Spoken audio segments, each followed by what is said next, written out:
There we go. Hooray. I have a slight end of cold here.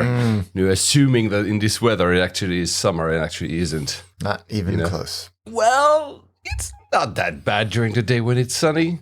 That's true. On. We're getting tantalizingly teased every now and then with these 20-degree days, and then it's like, psych, and it rains sideways for 5 days. Doesn't it, though, remind you of the weather of the lockdown? Yes. Yeah.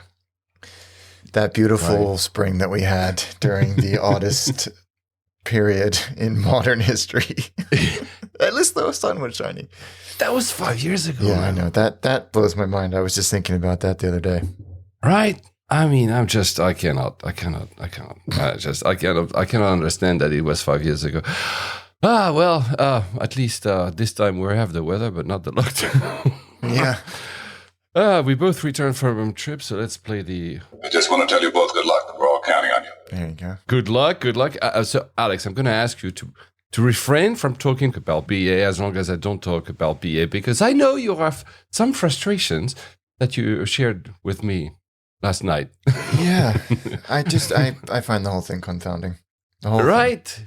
And I have like a 0.001% of tier point now that I've done one flight with them on this new year. So yeah. Oh, well. I just think it's...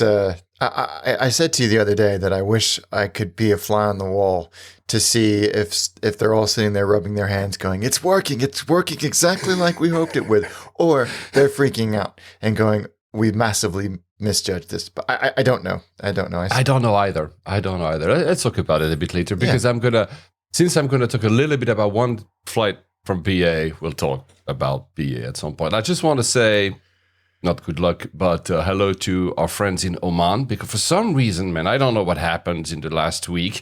Oman, we shot at number one. We had been number one before, but not only in the aviation category of podcasts, but also leisure and others. I don't know, like everybody's listening to us from Oman. So I guess, hi, and thank you so much, guys. I've never been. Oh, it's such a... Yeah. My dad lived there for a while. It's such a lovely place. I haven't been in a long time, and I keep wanting to get back out there as soon as I can. My brother-in-law just returned. He just returned from India. He just returned from Oman a few weeks ago and did a road trip rented a car for 10 days. Loved it. So I really, I think it's along with Yemen, is the country I've not visited in that region. So Yemen is maybe not the best place to be, right? No, right. Probably not for a little bit. not for a little bit. So this is the episode where I'm gonna, for the first time in a decade, not talk about Emirates because I've not flown Emirates to kind of bored you to death about this. Though I've been to for the first time I've been to the Emirates Stadium. I went to see Arsenal versus PSV. There was a game without any type of suspense because on the away game, the first game, they beat PSV 7-0. So, well, there was this kind of a foregone conclusion before the whistle even was blown. Was quite funny because, you enter this. Have you been to the I've never Emirates been Stadium? to the Emirates, no. So it's really, the name is blasted all over. I mean, there's a huge Emirates sign, like, the logo we all know on one of the walls at the, I think, east side of, sorry, Arsenal fans, if it's not the east side, guys, I don't know. But when you are into the game, because it was a Champions League game, what are the ads? Qatar Airways. That's interesting. Yeah, because I think Qatar is sponsor for the entire Champions League. I always wondered how stuff like that worked. Yeah, so there was both at the same time. It was, and obviously, when I was at halftime waiting at the bar because of my height, probably the PSV supporters thought I was one of them because they kept talking to me in Dutch, which, as everybody knows, our audience knows, I speak Dutch evidently.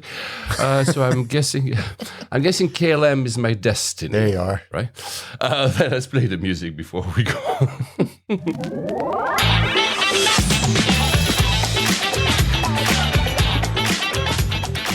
So I don't know if KLM is going to be featured on this podcast. Maybe so.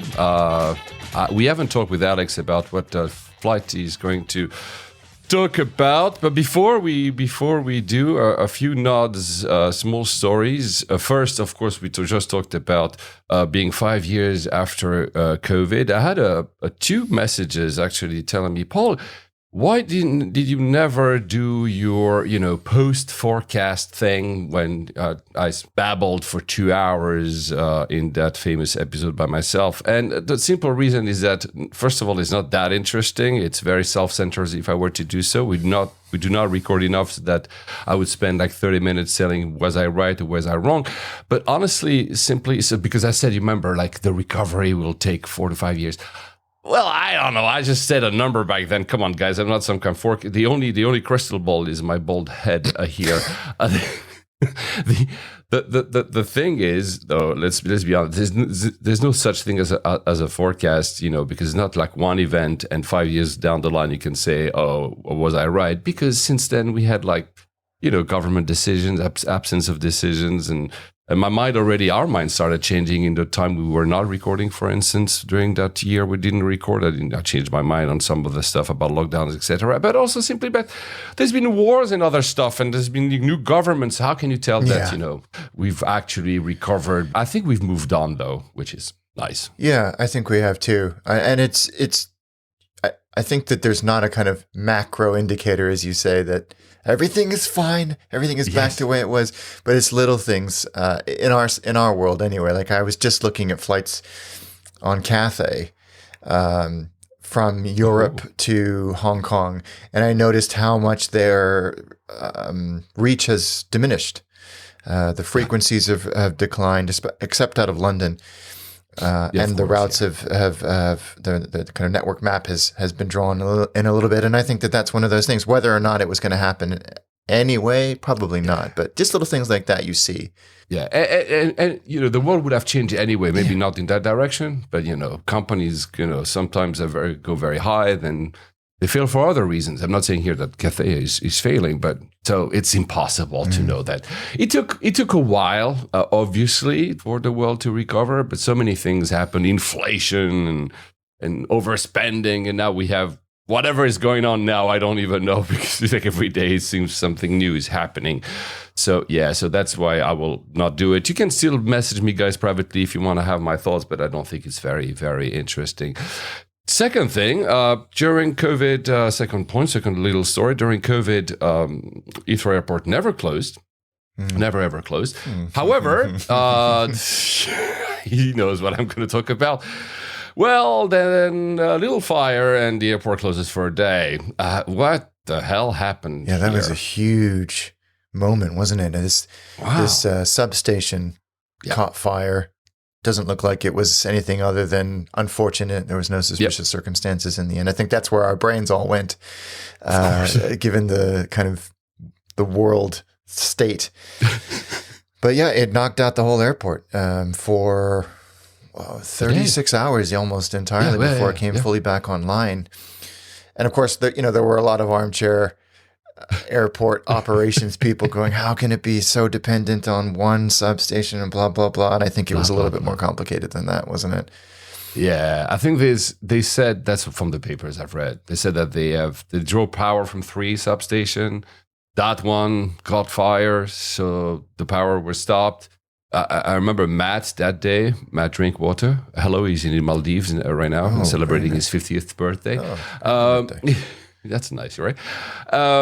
He told me there was he was watching Sky News, and Sky News was explaining how important electricity is to make a coffee at the airport, and electricity is important to make a booking. And you're like, he had nothing to say, but anyway, all these news outlets, not only the armchair analysts on Twitter and etc.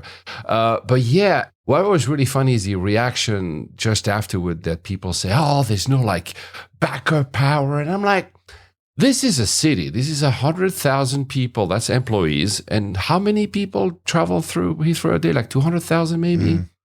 And you're like, yeah, well, if there's no power, is it possible to have massive diesel stuff that will power it back on? And sure, I'm not sure. They said, go ahead. And then what's the priority? What gets electricity first? You know? They said actually that they have a backup system, but the backup system is only there to allow flights to land and to evacuate people. So not to run the actual airport like as normal operation, which seems fair.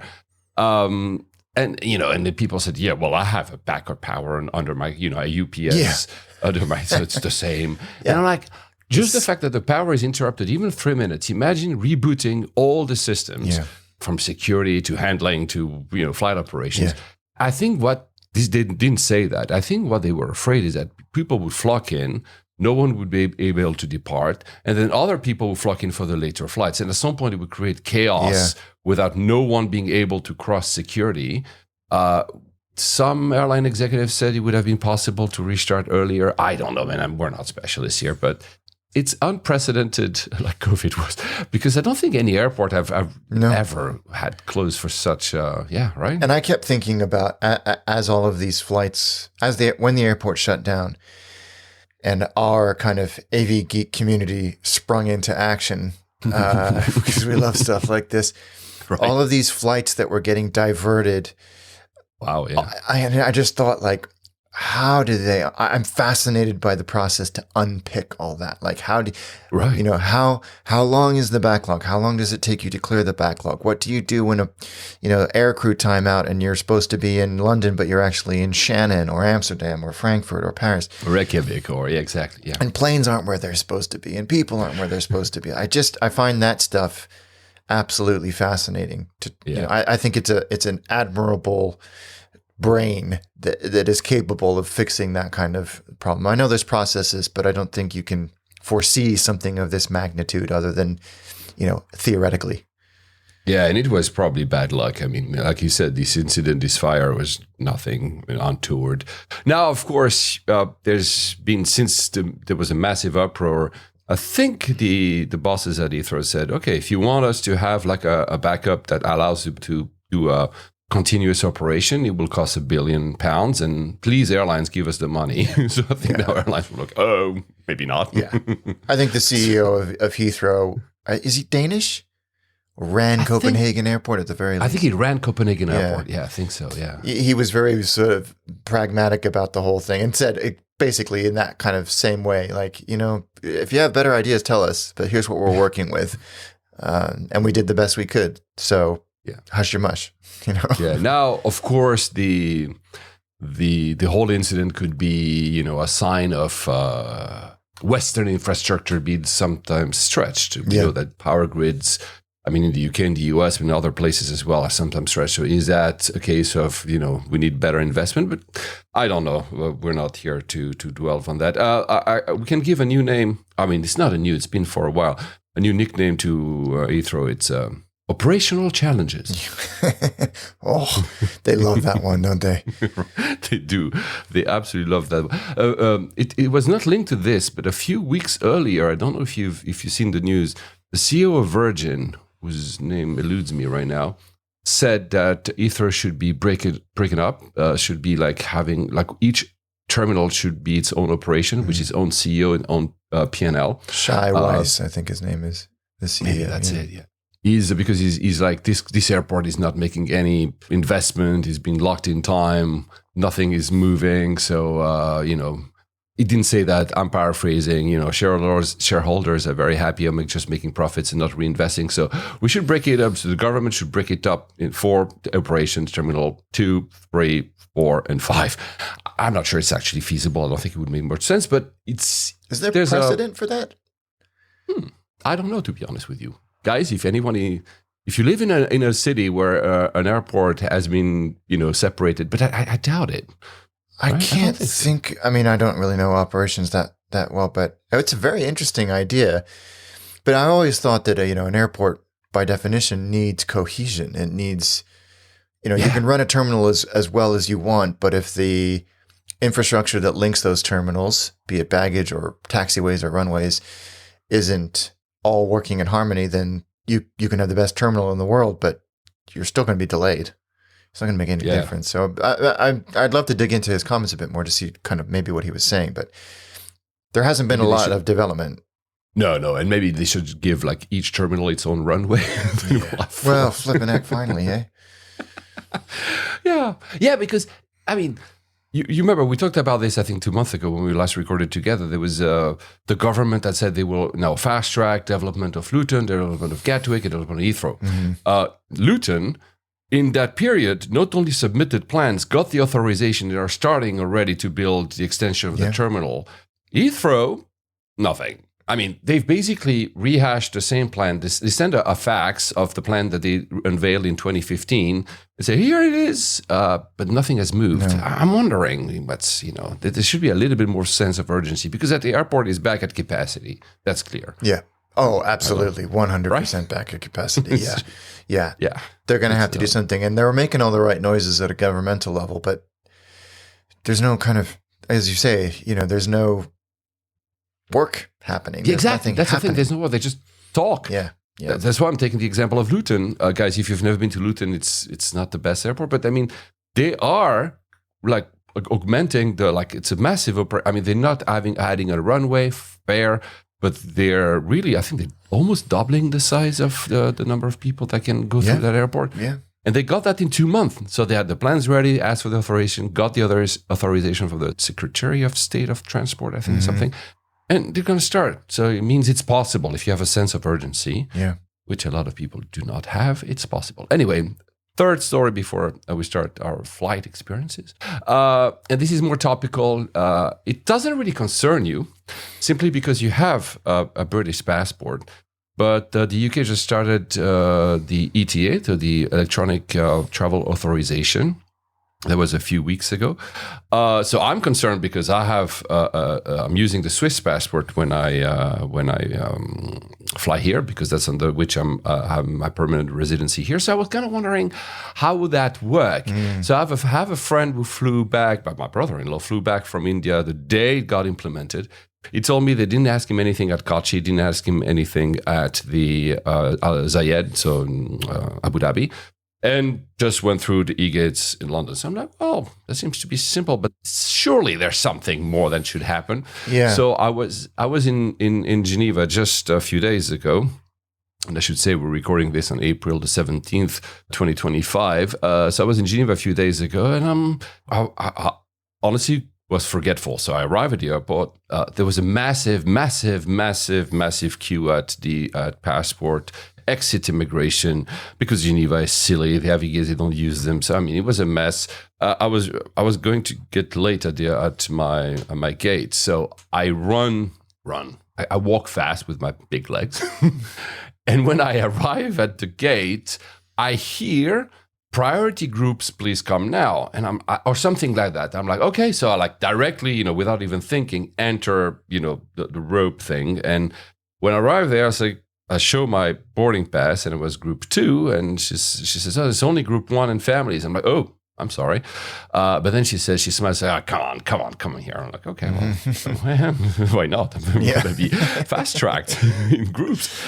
She puts my boarding pass on my mobile phone on the scanner, and I say, oh, this is because I have an emergency exit, because recently, I don't know if it's happened to you, but recently, every single time I have an emergency exit, I'm getting that, and they tell me, are you sure you're okay to have an emergency exit? A little spiel. And before she's even able to say that, I say, well, I know it's the emergency exit. Yeah, I'm fine. Like I preempt what she's going to say. But she says, do you have an ETA? And I answer, I'm a resident. And then it's not a question. She does a remark. I said, just make sure you have your share code with you. So if you're not up to date with this, for many of us, we're resident, we don't have a card, like a physical card. Yeah. We have to go on a website, government UK website, and create a code that is valid for 90 days that proves our immigration status.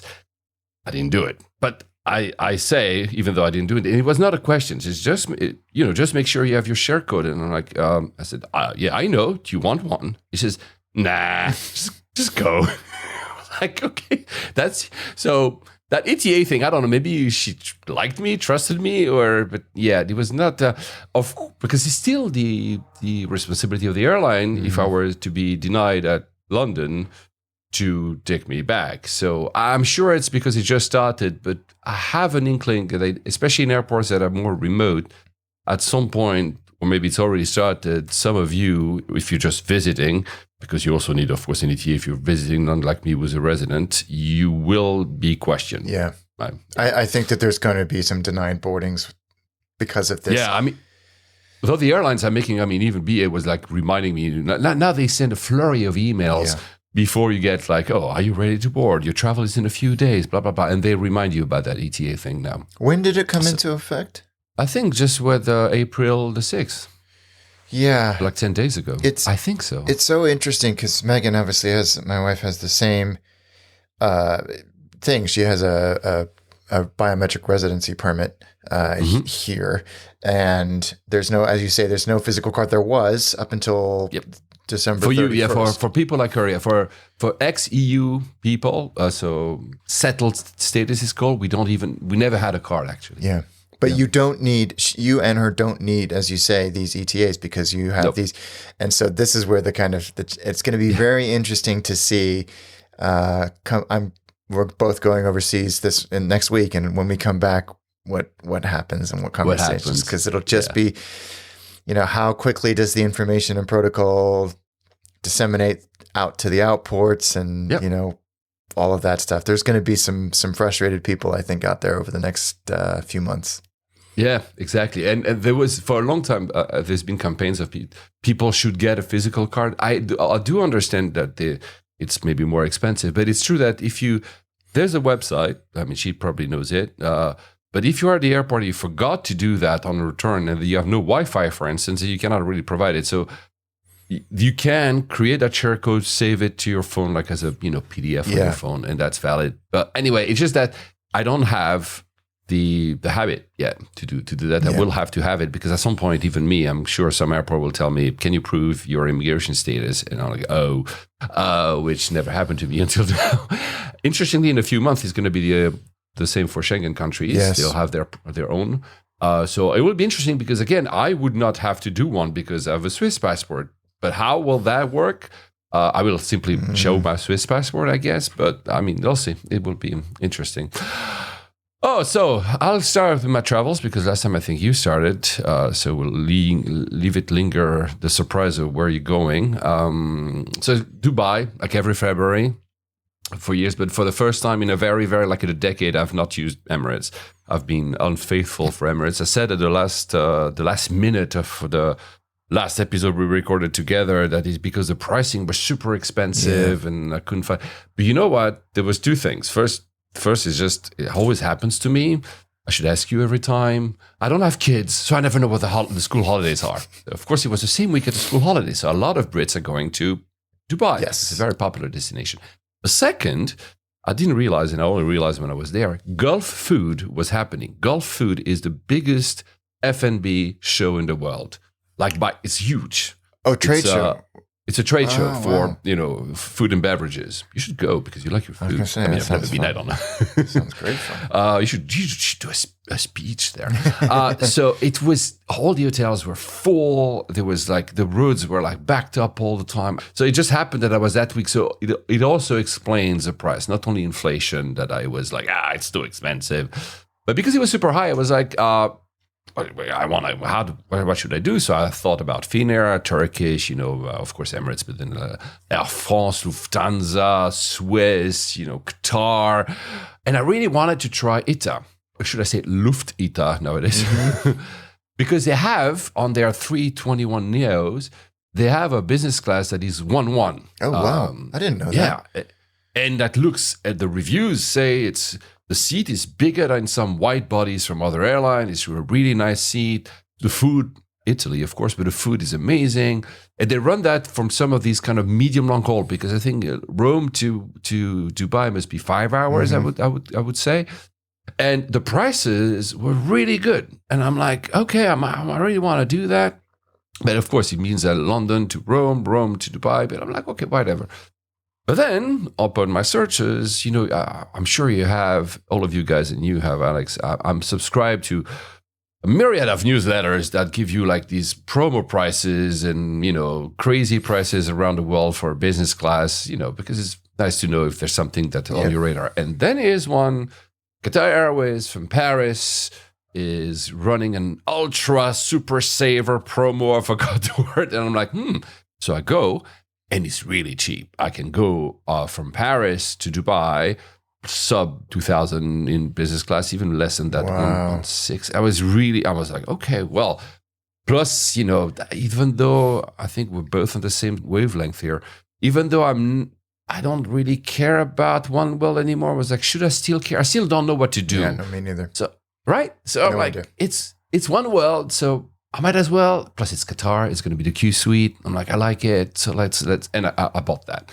So I had to fly from Charles de Gaulle, obviously. The Eurostar is still very expensive, I find. I don't know if Yes, it's all over the place. So you can get deals every now and then, but when it's expensive, it's really expensive. Yeah, it is. I find very expensive. Plus, this time for me flying from Charles de Gaulle, I'm like, if I take a flight to Charles de Gaulle, then I just transfer. You're just there, yeah, exactly. Yeah, I don't have to go. So I'm like, okay, well, let's do that. So I end up flying BA. This is less about, Air France and BA were very close on prices, but I said, well, again, maybe miles, I don't know. We're before the switch to the new program, but still, I don't know. I'm like, I'm not going to qualify from silver. So, but anyway, I do it. This is the part when you can intervene about BA if you want, because booking that flight, and we're talking about 4 months ago now, booking that flight, it's just simple return from London to Charles de Gaulle was a nightmare, man, on their website. They have this new website, refreshed website since the end of last year, or something like maybe October, I forgot. Not a new app yet, guys, if you're interested. It's similar to the website before. It's slicker, it's nicer design, it seems faster. But man, the back end is still having freaking issues. Trash. I would get the screen of death. We're experiencing high demand all the time. Yeah. And then it stops your flow. You cannot do anything, right? How is it? I sent you that screenshot yesterday because I had this. I know, that's why I wanted to trigger you, because it happened to me so many times in the past. I've flown BA to France, to Spain, to Switzerland, and every single time I'm having issues, no matter their new website. Yeah, you can't put lipstick on a pig. It's just ridiculous. As I said to you yesterday privately, it's 2025. How on earth can you show me an error message that says we're experiencing high volume right now? You're like on a flag carrier website, like, pay your GeoCities bill and just get some more capacity. It's absurd that in this day and age you're getting error messages like that. And as you say, like it does look more polished, but the back end systems are still failing. And if I tried to book a multi-city flight recently, and if you start on the homepage, this new slick homepage, and you select multi-city, you put in your various dates and destinations, it then takes you to a version of the website that I think is at least 3, if not 4 generations old. Yeah, I know exactly what you mean. It's not even mobile friendly. No. It's very weird. It's very old. 2005, and it doesn't bring any of your information with you. It's just like, I don't know, go over to that strange room in the corner of the terminal where there's like fluorescent lighting and the ceiling tiles and all of that, and start again. It's indescribable how bad that airline is with IT infrastructure. Incredible. And it's been decades. Yeah, and that screen of death, I called it. We are experiencing high demand, and we're sorry, or we apologize. Like, stops you on your track. So everything that you've just started doing, like whether it's a multi-city, and for me it was simply like a London Heathrow to Charles de Gaulle. You lose everything. Yeah. So you wait, you refresh, and then you start over. And you're like, how on a website? Too busy? We're talking like, it's not like Taylor Swift tickets on the day of the release. I don't understand how they don't, like, the Taylor Swift thing is actually a really good example, because you're having massive spikes in steady state capacity, right? And so you've basically spent the infrastructure funds on catering to that steady state, and then you get the spikes and you need to throw some throttling at it. Fine, I get it. But this is like day to day. You're going to get sales spikes and you're going to get seasonal spikes, but they're not like going to be orders of magnitude greater than the steady state. So surely you can just build the infrastructure to handle what should be. And like you say, it's been so long that the it's not like their first, warning. They must see that on their Cloudflare, whatever they're using to monitor traffic. Like, we have too much traffic. Okay, fine. Well, we spool up some instances. Exactly. Yeah, exactly. We have so much technology that's off the shelf these days for this exact type of problem. Right. You know? Exactly. It's just. I don't know. And we've been promised, because we're BA flyers, massive investment in the customer experience, massive investment in IT. I mean, there's a new website and the new app is apparently coming sometime this year now. But it's nice to have something slicker. But if it still doesn't work, then it makes you want to go, like, it doesn't work. Some people might even want to try to another airline, especially now that their tier points was worth nothing. And then it happened to me, that flight, but it happened to me on all my flights since October, or at least September with BA. I go on the app to check in 24 hours before.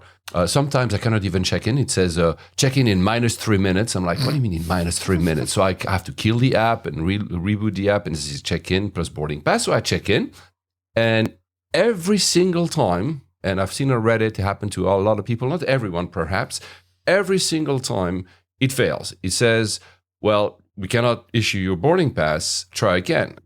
So the first time I didn't know, but I'll just, to make the story short, now I understand it's just not working, but actually it's working, meaning that when you do the check-in again, you're going to have a fail message again. I do it once, I go to fail message, I go back to the check-in page, and then I say, I want to change my seat. When I change my seat, I'm getting to a wrapper. So basically, I'm getting into the BA website. You can send, to manage my booking.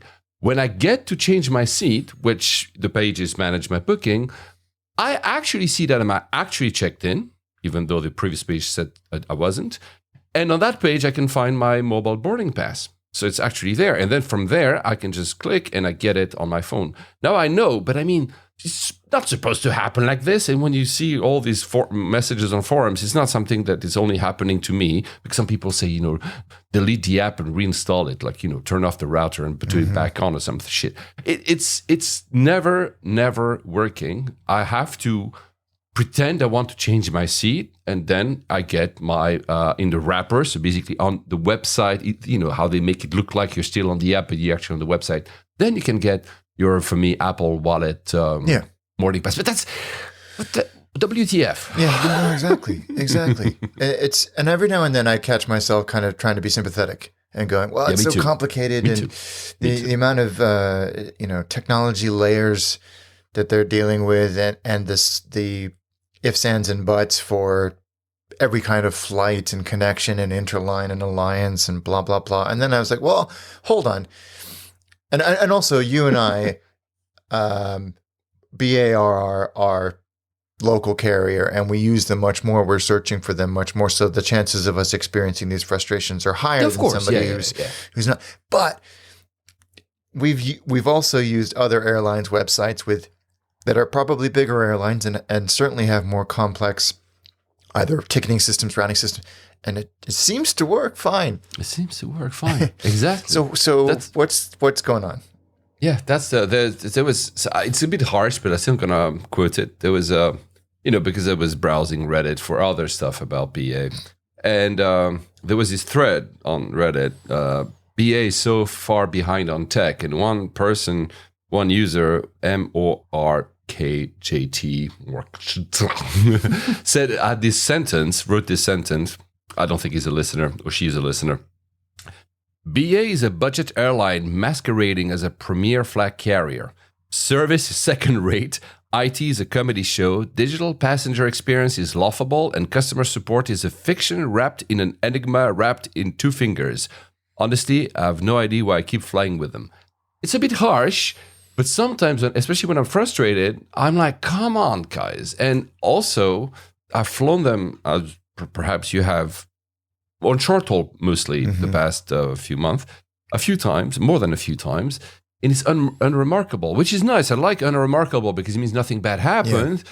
But if it's unremarkable, I don't have tier points and I have EIT experiences every single time, the only reason I still fly with them is because I can, as a silver member, I can still choose my seat, which is an emergency exit for me. Whereas on Swiss, as a silver, Lufthansa, whatever, miles and more, I cannot. But the day I lose my silver, what's the draw? Exactly. I had the exact same thought process. I mean, and I didn't realize, by the way, man, I was so frustrated. So I usually never check in, then we'll move on back to my flights. Sorry, guys, this is a bit of BA bashing, but I mean, we are frustrated.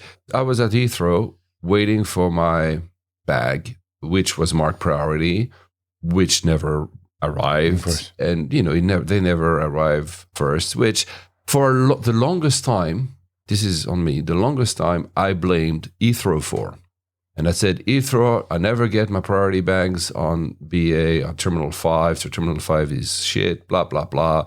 Because usually, to be fair, if you have luggage on Terminal 2, which is the Star Alliance, that works.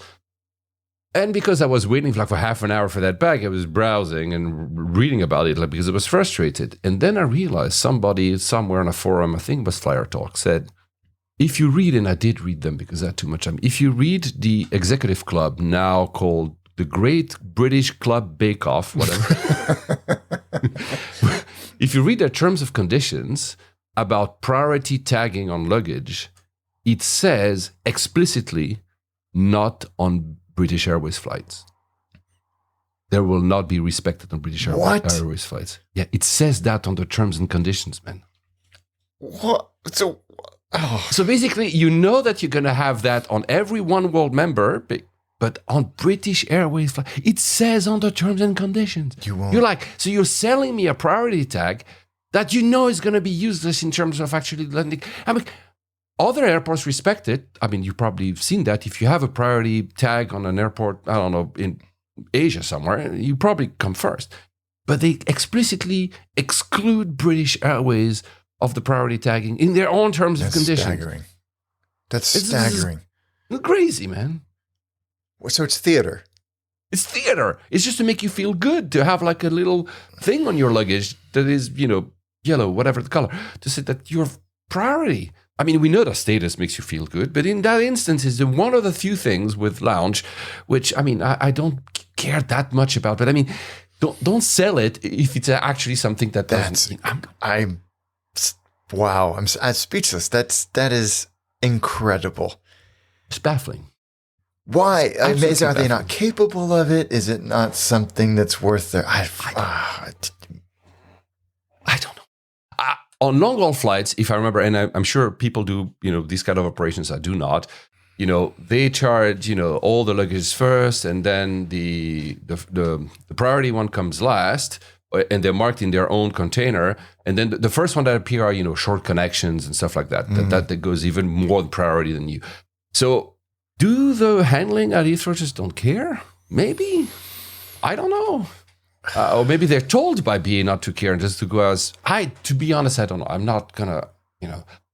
Anyway, it's just baffling. It is baffling. It's baffling. So to be fair, when I read that, it was still called the Executive Club. These are the terms and conditions I've read. I've not read the new terms and conditions for the Great British Club Bake Off that I call. But yeah, I was like, you know, I was looking stunned at my phone, like, no, they actually do that? You know, if I hadn't read, I would have never read the terms and conditions. They're like boring and whatever. Yeah. But seeing that, I think it was Flyer Talk, but seeing that guy and was like writing that, I'm like, really? I'm like, I cannot believe this. I need to actually read the terms and conditions.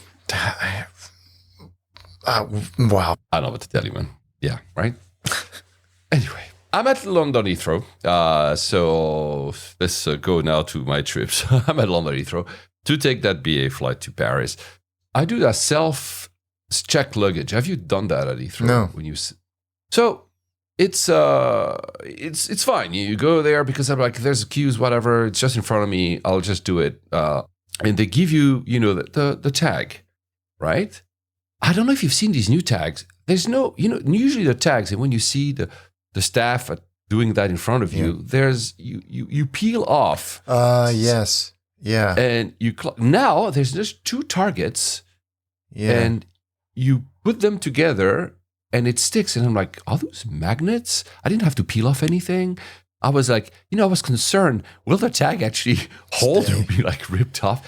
So it's very. If anybody knows how that works, is it some kind of? It didn't seem sticky, but when you align the two targets, when you close the tag after putting in one of your handles, it sticks together. So the bag, the self bag drop, is a separate set of bags or desks from business or yeah.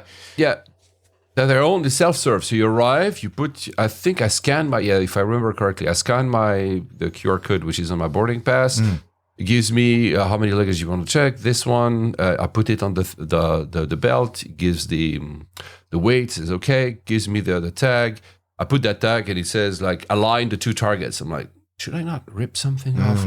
And I just aligned it. And by the way, I mean it's just a power of habit, guys. But they didn't give you. Usually you see they take a little bit with just the code. And then a barcode and the number, and they put it somewhere else. That didn't exist either. So maybe it's an RFID tag then, and they don't need those. Yeah, probably. But I was just. It's horrible. It's stupid, not horrible. How concerned I was. Like, first, will my tag actually rip off? And then the second thing, will they actually know where my luggage is? I mean, it arrived. No suspense here. It arrived correctly at Dubai later on. But it's just interesting to. So at Paris later on. So. It's interesting that I wanted to try it because there was no one there, and it literally took a minute. So it's actually I'm going on Wednesday. I'll try it too. It's a good tip. It works very well, to be honest with you. It's just that I was not used to it. The security is in shambles. I mean, I don't know. They don't have the new machines. I mean, they have like one or two, and you still have to put your liquids out. When you compare that, I know this is not the point, but I said that to you the other day. I fly usually out of Gatwick. Gatwick Security South Terminal is now, to me, I'm calling it the best security in the world. Yeah. It just, the operations of that thing is amazing. It's fast. No matter there's people, of course, there's no people. There's a lot of room. So you have room to put your stuff on these massive trays that come automatically. Then you walk, you have these new machines even for humans, so they scan you, whatever. And then there's a lot of room for people to take back their stuff. And they have even like individual, stations when you can just take the tray and not disturb people. It just works. It's amazing. I've never seen, and I know it's maybe controversial to say that because I live in London, so I'm like, oh, of course, London. But Gatwick is the best security in the world, right? I think I'd be hard-pressed to find anywhere else. London City, I don't think counts because it's so small.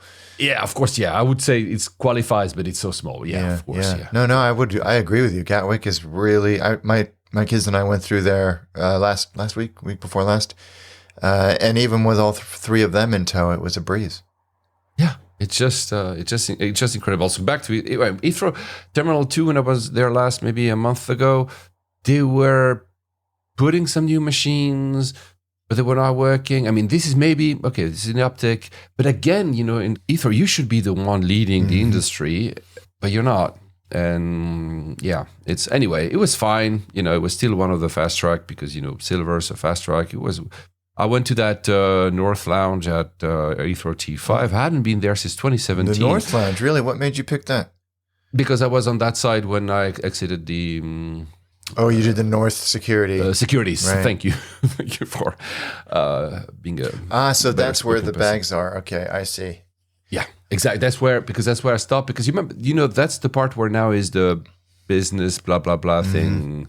They've put it on the opposite end of the terminal from the first one. The other end is the first class lounge. This end is the business club world thing. So I was like, I might as well just see there. But then I saw a little bit of people and I saw these machines that were empty. So I go to the North Lounge because it's just right there.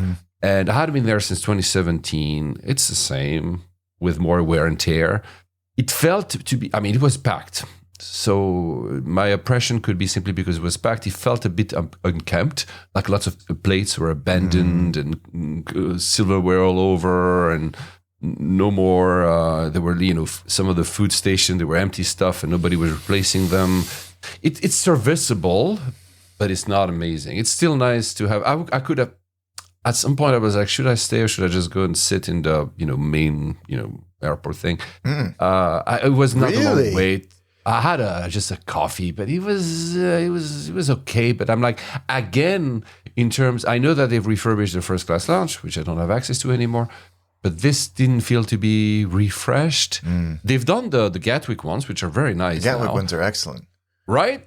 Another Excellent. point for Gatwick. Yep. They're excellent, right? And so maybe it's in the process of one day being, but it felt a bit, maybe it was just too busy. I was unlucky. It was maybe understaffed or whatever. The one good thing is that, you sit, if you do, I don't know if you've been like recently, but there's this, like all the lounges at Heathrow, there's a fake terrace. You're in a terrace, but actually you're still indoors. You have your view of the runway, and there's this 747-8F Cathay landing on the northern runway. It was so nice. It's only once. First of all, I was like, "What? 747? What is it?" They do a Bombay Heathrow service with Cathay once a week, and I was there, and it's really nice to see that. I could forget about the lounge when I saw that aircraft, and I was like, "Oh, nice!" Yeah. Even though it's a cargo aircraft, it was It's nice. very beautiful, especially in that livery. Exactly. So I was tired as well, so maybe I was grumpy about the lounge because the night before I was out with Vitaly. You know the link because Vitaly was a person who welcomed us to Ukraine back when we went together in 2015. Guys, if you want to listen to that, listen to the episode we did last year about Ukraine and Nepal. So I was just eager to go. There was also Dave Troy. Do you know Dave Troy? He was also that night. Yeah. Anyway, so we went out and I was a bit tired. So I just wanted to go. So the flight was unremarkable, but that's in a good way. Nothing special. It was a 320, more than 20 years old. It was fine. I had an emergency exit. So short, good. Arrive at, I think it's late afternoon. Charles de Gaulle T1 is very now nicely lit at night. They put like these I'm sure the LEDs, but LEDs lights on this circle, on this round thing. Looks pretty neat. So it was nice. I had a lot of time in because I didn't want to come the morning and then catch the Qatar flight just after. I said, you know what? I'm going to put a buffer. I go the night before. I sleep at Paris, Charles de Gaulle, and then the next. So I don't if there's like fog at Heathrow or whatever, I don't miss my flight. I think I would always opt for that if I had the option. Right. Yeah, especially it's unprotected tickets because of course it's for booking. Yeah. So I'm like, I'm not missing. So No. I found first the taxiing to the terminal 2 because that's where he arrives took probably 2 lifetimes. I was like, what? So I had time again. But I was like, it takes forever. The paraf. So they have these e-gates, biometric immigration gates. They're called paraf in France. They just suck. They never work. It's really bad. I had to do it like you see everybody. French passports, other passports were trying, not working. Some people were exited. I mean, it was really... Anyway, you had a lot of staff actually helping people with their passport. At some point, like, just have more border staff, like man stations or have a new thing. It didn't work. So I chosen Novotel. It's a small hotel. So I'm arriving at T2 and I'm having to fly the next morning at T1. So I took a hotel which is right in between the two, where basically there's a huge parking lot. There's a cluster of hotels. So I had never taken it, that they call it CDG Val, which is that little train. Oh, yes. Driverless train. Yeah. I had never taken it. It's nifty. It works well. And one of the stations is that big parking lot with a cluster of hotels. It was a new hotel. It was nice. I don't know about you. I know that you do sometimes airport hotels before a big flight, for instance. I could write a book about them because there are transient places within transient places. Yeah, that's a nice way of putting it. It's like the time is suspended for a night. A night, a dinner, and a beer, and time is a bit like off. It's a weird experience. I like them, but it's a weird experience. I find. Yes, it is a very strange experience. There's some guy did it on the trip that I'm going to talk about later as well, and it's sort of everybody's life just stops. I mean, transient place in a transient place is such a nice way of putting it. But you're not who there's nothing to do. You're not there to go out and experience the city. You're just waiting. You're just waiting. And everybody's waiting in a different time frame. Some people arrive early to leave early. Some people late. You look at other people and you're kind of wondering, why are they going tomorrow? It's I like it. I'm not going to spend a week in that hotel, but it was for one night. I always enjoy these things. So I hadn't done that for a while. So it was the Novotel itself has nothing to write home about. It's just very, very convenient because it's literally at the exit of that CDG, so that little train, Charles de Gaulle train. So it was really nice. The next day, with that little train, I go to the Circle of Doom, Terminal 1. My God, check-in is in the basement. There's a lot of people, and you go round and round and round and round until you find your check-in desk, and then round and round. And you're not sure. And you're battling people. I mean, so I find a Qatar Airways check-in. Very nice. And that's an interesting point for you guys if you want to know. So Qatar Airways website is it's not. Let's say it's not bad as BA. It's not great as Emirates. It's good. It works, but there are some quirks. And I don't know what happened in this case because of that whole new BA club thing, Bake Off, whatever. When I booked the ticket, I didn't put my BA membership. I said, you know what? I still don't know what I want to do. We're talking like, November, whatever. I'm like, you know what? I'll do it later. Maybe by that time I will decide to use Finnair. Maybe by that time I will put on Qatar itself. I just don't know. However, when I wanted to go and manage my booking later to say, you know what, at the end of the day, I'll just put it on BA because I don't know what to do, I couldn't anymore. There was no way of adding a membership on manage my booking, whether it's on the app or on the website. I don't know if it's a quirk. I don't know if because it never happened to me before because I would immediately always put my BA membership back every single time I flew Qatar before that flight. But at least, so I went to check in because, again, I wanted to check in that bag anyway.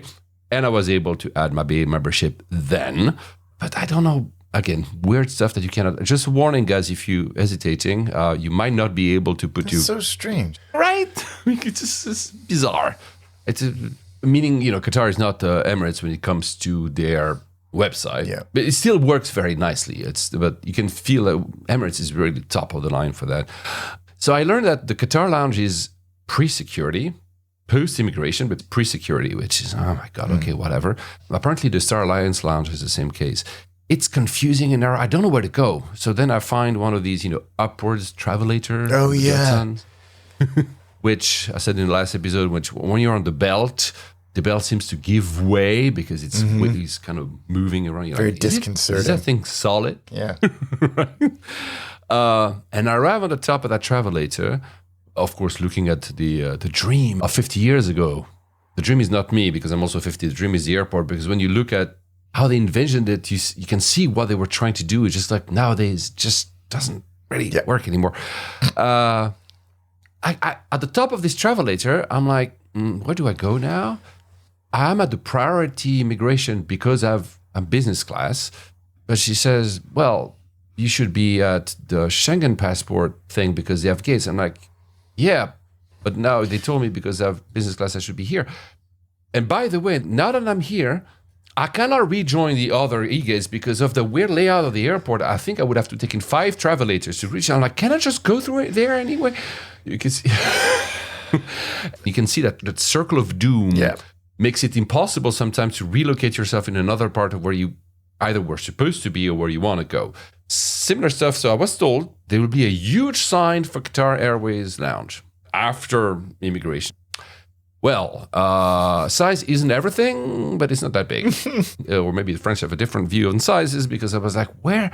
So first of all, you exit immigration and there's a huge empty area that's cordoned off. So basically they push people to go through a certain point with ropes. And everybody is like contained together. You're like, why the heck don't you open a little bit more instead of having people like crossing? Simply because at the end of that court, there are happy people from Charles de Gaulle telling you where to go. So it's very nice, but it's useless because people are just cramped together, fighting for space.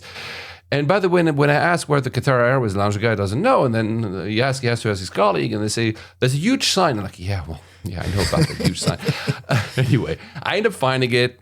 I'm supposed to take an elevator, and then I didn't realize that that airport is so tall because I'm at the 4th floor, and I'm supposed to go to the 11th floor. So, wow. So I go to the 11th floor, and we are basically on the rooftop. There's the Qatar Airways Lounge, which is big. It's like, so imagine the Circle of Doom is a cake. Mm-hmm. It takes like a bit of a chunk of the cake, like a pretty generous part of the cake, actually. It's really, I don't know if you've ever been, not because you've never flown Qatar Airways. Still? Yeah, I know. I don't know how, why. Man, it's sandy colors. There's a water feature on the entrance. There's nothing to do, of course, with the big lounges they have at Doha Airport, but they made a big effort. It's much better than the one in London. It's bigger, and it's especially there's windows all over because on the rooftop. So it's very bright. There's lots of sofas. There's power everywhere. They even have 2 terraces, outdoor terraces with tables and chairs. However, the direction of which it shows, it's basically most of it is a parking lot, and you can see end of the apron and the end of I think the southern runways. Is it the southern? Well, I think the southern runways.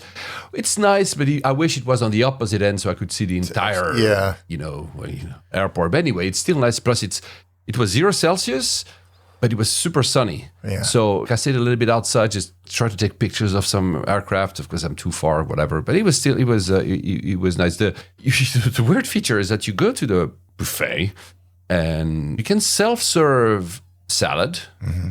You can ask, of course, some stuff a la carte at your seat. I didn't want to do that. But for cheese and cold cuts and fruits, the displays are, there's a glass pane in front of it. So I see the guy says, should I enter where you are to take it? He's like, no, for those we serve you. I'm like, oh, God, this is a bit complicated.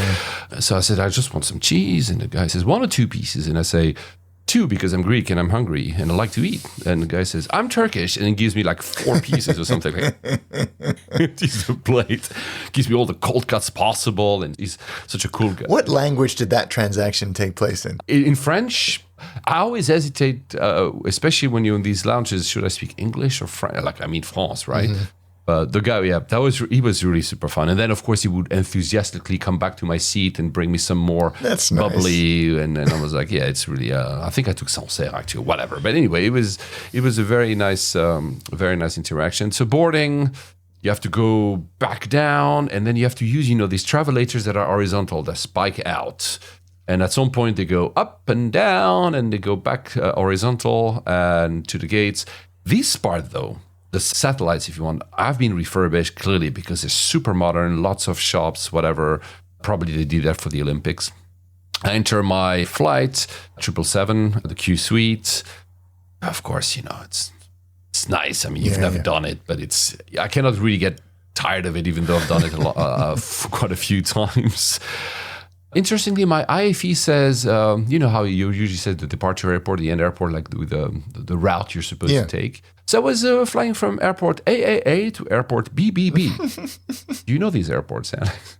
I love little errors like that. Exactly. I always wonder, what is it because the route hasn't been programmed in by the flight deck yet? Because I know some of them are they're fed off of. Oh, directly. Yeah. Oh, which is how we get speed and data stuff as well. There's like it's like it's a read only thing, but of course, no, I can change the flight route from my seat. But I wonder, or if it was just like something hadn't been initiated that needed to be initiated, or how it all works. It just for that I'm a kid always in a car. I look at these things. Me too. It's silly, but it makes me laugh. So one other thing. I told you I was on an ultra super promo fare. No seats reservation were included. If you wanted to book a seat. Even in business?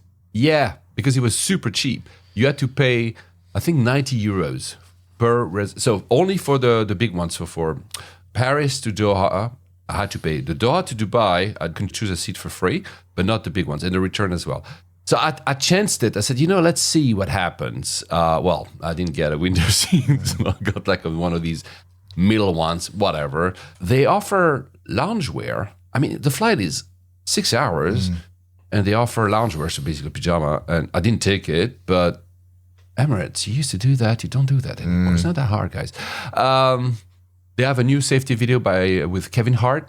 I love that guy. He makes me laugh. I don't know why, but it just makes me laugh. It starts with him, he's not that tall, so it starts with him unable to reach the overhead bins. It's a funny one. Yeah, there's, of course, a few jabs and jokes about The Rock, and I won't spoil it, but they do a good job. So that's first video. Then there's a video about battery packs and phones. So if your phone overheats, tell the crew, don't use your battery packs, leave it in the thing, never use them during the flights. At the second video. And then there's a third video. Another video. And I'm like, oh, Starlink. Yes. I'm like, oh, wow, wow, wow, wow, wow, wow. And then another video. I'm like, oh. And this video is, it starts weirdly. Like there's some static and loud voices. I'm like, what the fuck is this? And it's a video and they say, keep your device sound on low and please wear headphones. Oh, yay. Bravo. I'll take that video. It's so good, man.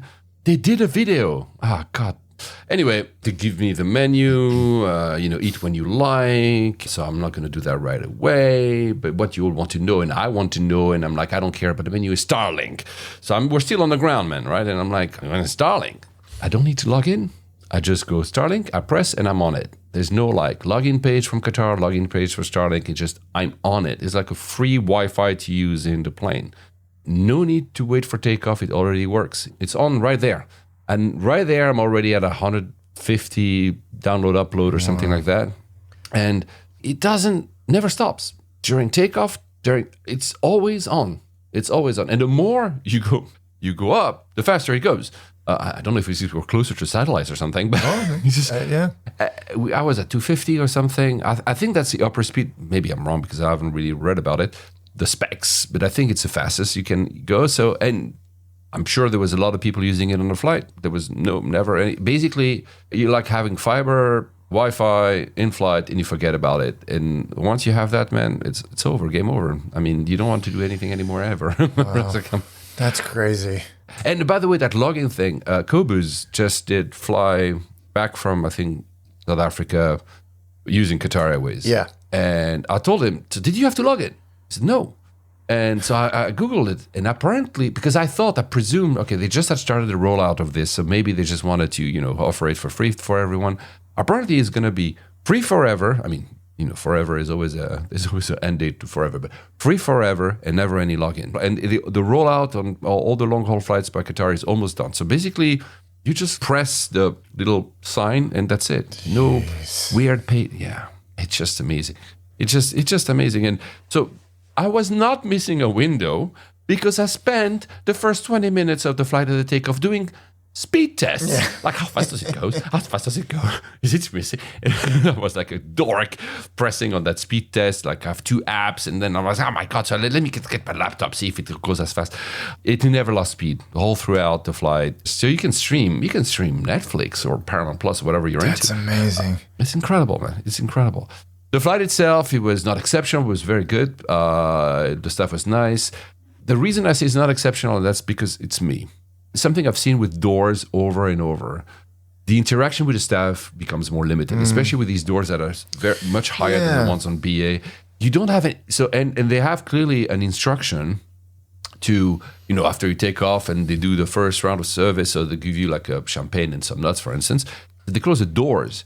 So you're by yourself, which is great for privacy, but then I like to have a little bit of interaction with the staff. There's a human, yeah. Right? That's where, those airlines have always competed on soft product, and when you're limiting the interactions, it's slightly self-defeating. I mean, I guess it's a balance, right? Isn't it? It's a balance. Well, you got and this I would great keep suite, opening, because I like also to have for space and view. I like to, so I opened the door, but every time she would come to, give me the food or serve me another round of bubbly, closing the door. And I'm, oh my God, I don't know. Oh, so you would open it, and then when they would do something, they would then close it. Yeah, they would not close it just when passing by, but when they would do like an actor's service, they would close it on leaving. And I was like, no, I didn't want to tell them do not, but it was the nice thing that they do, and is that the head of cabin, the whatever pursuer, I don't know how they call it at Qatar, comes to greet, because we're talking here, still on the ground, all the doors open so I can see, comes to greet every single passenger. Not only the people with status, every single passenger. They have your name. Of course it's a spiel, of course it's a script, but it's done in a very nice way. It's just they take the time, and it makes you feel appreciated. I know it's a bit silly, but at the same time, silly. It's not silly. It's like you and me know that it's part of the product, but it's still nice to have it. You know what I mean? It's like, I'm not being forgotten here or being not acknowledged. It's nice to have it. Only downside of the 777, there's no good cameras to see outdoors. None? No cameras at all? No. It's like Airbus, they put them, but not on this one at least. Arrival straight at the airport, no security. I never understand these airports. Sometimes I had to clear security on arrival at Doha. This time I don't have to, so I'm directly there in the airport, which is nice. Now the hack, I think I've said it in the past episode a long time ago. I think I've started flying Qatar Airways in 2016, so I must have said it. If you are buying the ticket like I did, business class, the bit from Doha to Dubai, very short haul, is considered first class. It's not a first because it's not like a business class. It's like economy and first. The advantage, it gives you access to the first class lounge. And that first class lounge is quite stunning. It's striking. I don't think that I've seen any other lounges like this. The central walkway, because you walk and it connects to a lot of spaces on the lounge. The walkway itself is bigger than most of the lounges I know already. And it's just a place to walk, right? The ceiling is maybe 15 meters high, like 50 feet. There's seating. That's very interesting. The seating is scattered. So they create a small cluster of seating. So there's never like you don't have a feeling of busyness. You walk and there's a cluster of 6 seats and then there's nothing. And another cluster of 8 seats. And the seats sometimes are chairs, sometimes are sofas. So it never really feels full. You also have private pods and desks, and you have a dining area, and you have a huge buffet, and you have a bistro area, you have a business center, you have a kids play area with foosball and gaming consoles, man. Gaming consoles. I wanted to do that. You have an entertainment room. I didn't go. Maybe it's a cinema or something. You have private rooms with sofas and your own TV. You can pre-book, I think. You have bedrooms, which is an actual like hotel rooms, like it's an actual bed, and you have your own shower. Of course, you have shower. You have a spa. They have a jacuzzi in the spa. You've got massage. Why would you ever leave that lounge, man? Yeah, you can exactly. Wow. Spend your time there. And there's a bar, which is where I went. I didn't have a long layover. It's just like I think 45 minutes before I had to go to the other gate. I say, "Can I have a latte?" And the guy pours me a beer. And I'm like, He heard leffe, not latte. Oh. So time to leave. When they did the North expansion with that garden thing, they renamed all the gates around there C. They used to be D. So anyways, they renamed it. And you can see that the train that goes, and there's a train from north to south, can actually continue after that north bit. And they just opened after I left. They just opened, now they have gates E. So they even increased even that area for more. Again, the train, only one sadly was working. And that was Tokyo rush hour. I was like, what the hell is going on here? And I had like memories of Dubai, middle of the night, where there's a lot of people. So they're getting there probably, right? They need to add more trains or something. I arrive at the gate. Anyone first class? Anyone first class? Anyone first class? So I raise my hand. Oh, we have a special bus for you. It's coming in 7-8 minutes. Please have a seat. I sit down. Then last call, and then that bus comes. I give my boarding pass. Good morning, sir. I'm like, dude, it's midnight. Why did you say good morning? But anyway, I'm like unable to board. They changed my seat. I had a better seat. Keyboard. I'm fine. So we have our own bus, which have super comfy seats, and you arrive at the airplane, and there's actually already a few other buses, which are the other passengers who. You have to wait, basically, because you have to wait for the stairs to be free. So they don't prioritize you, which is fine. I'm just saying it's nice to be sat in a very comfortable bus when you have 3 buses in front of you waiting to board. Because even though it's just Doha, Dubai, which is less than an hour, it's a 350. Oh, my gosh. Exactly. I was not expecting that. But the bus, I should have said that. The bus goes, past the refueling stations, past the VIP airport, and you see so many Qatar Airways aircraft. You're like, their fleet is massive, but also, where the hell are we going? So they really have, first of all, it means that they're really busy as an airport. Yeah. Because you really go, I was hoping for a minute I would go to the VIP airport. Oh, that they recognize me. This is what we're doing here. No, we're not. And you see that there's scope to building even further extensions, whether to want to, because there's lots of space, right? So it's a 350-900. It's the one with open plan seating. So it's not like queue.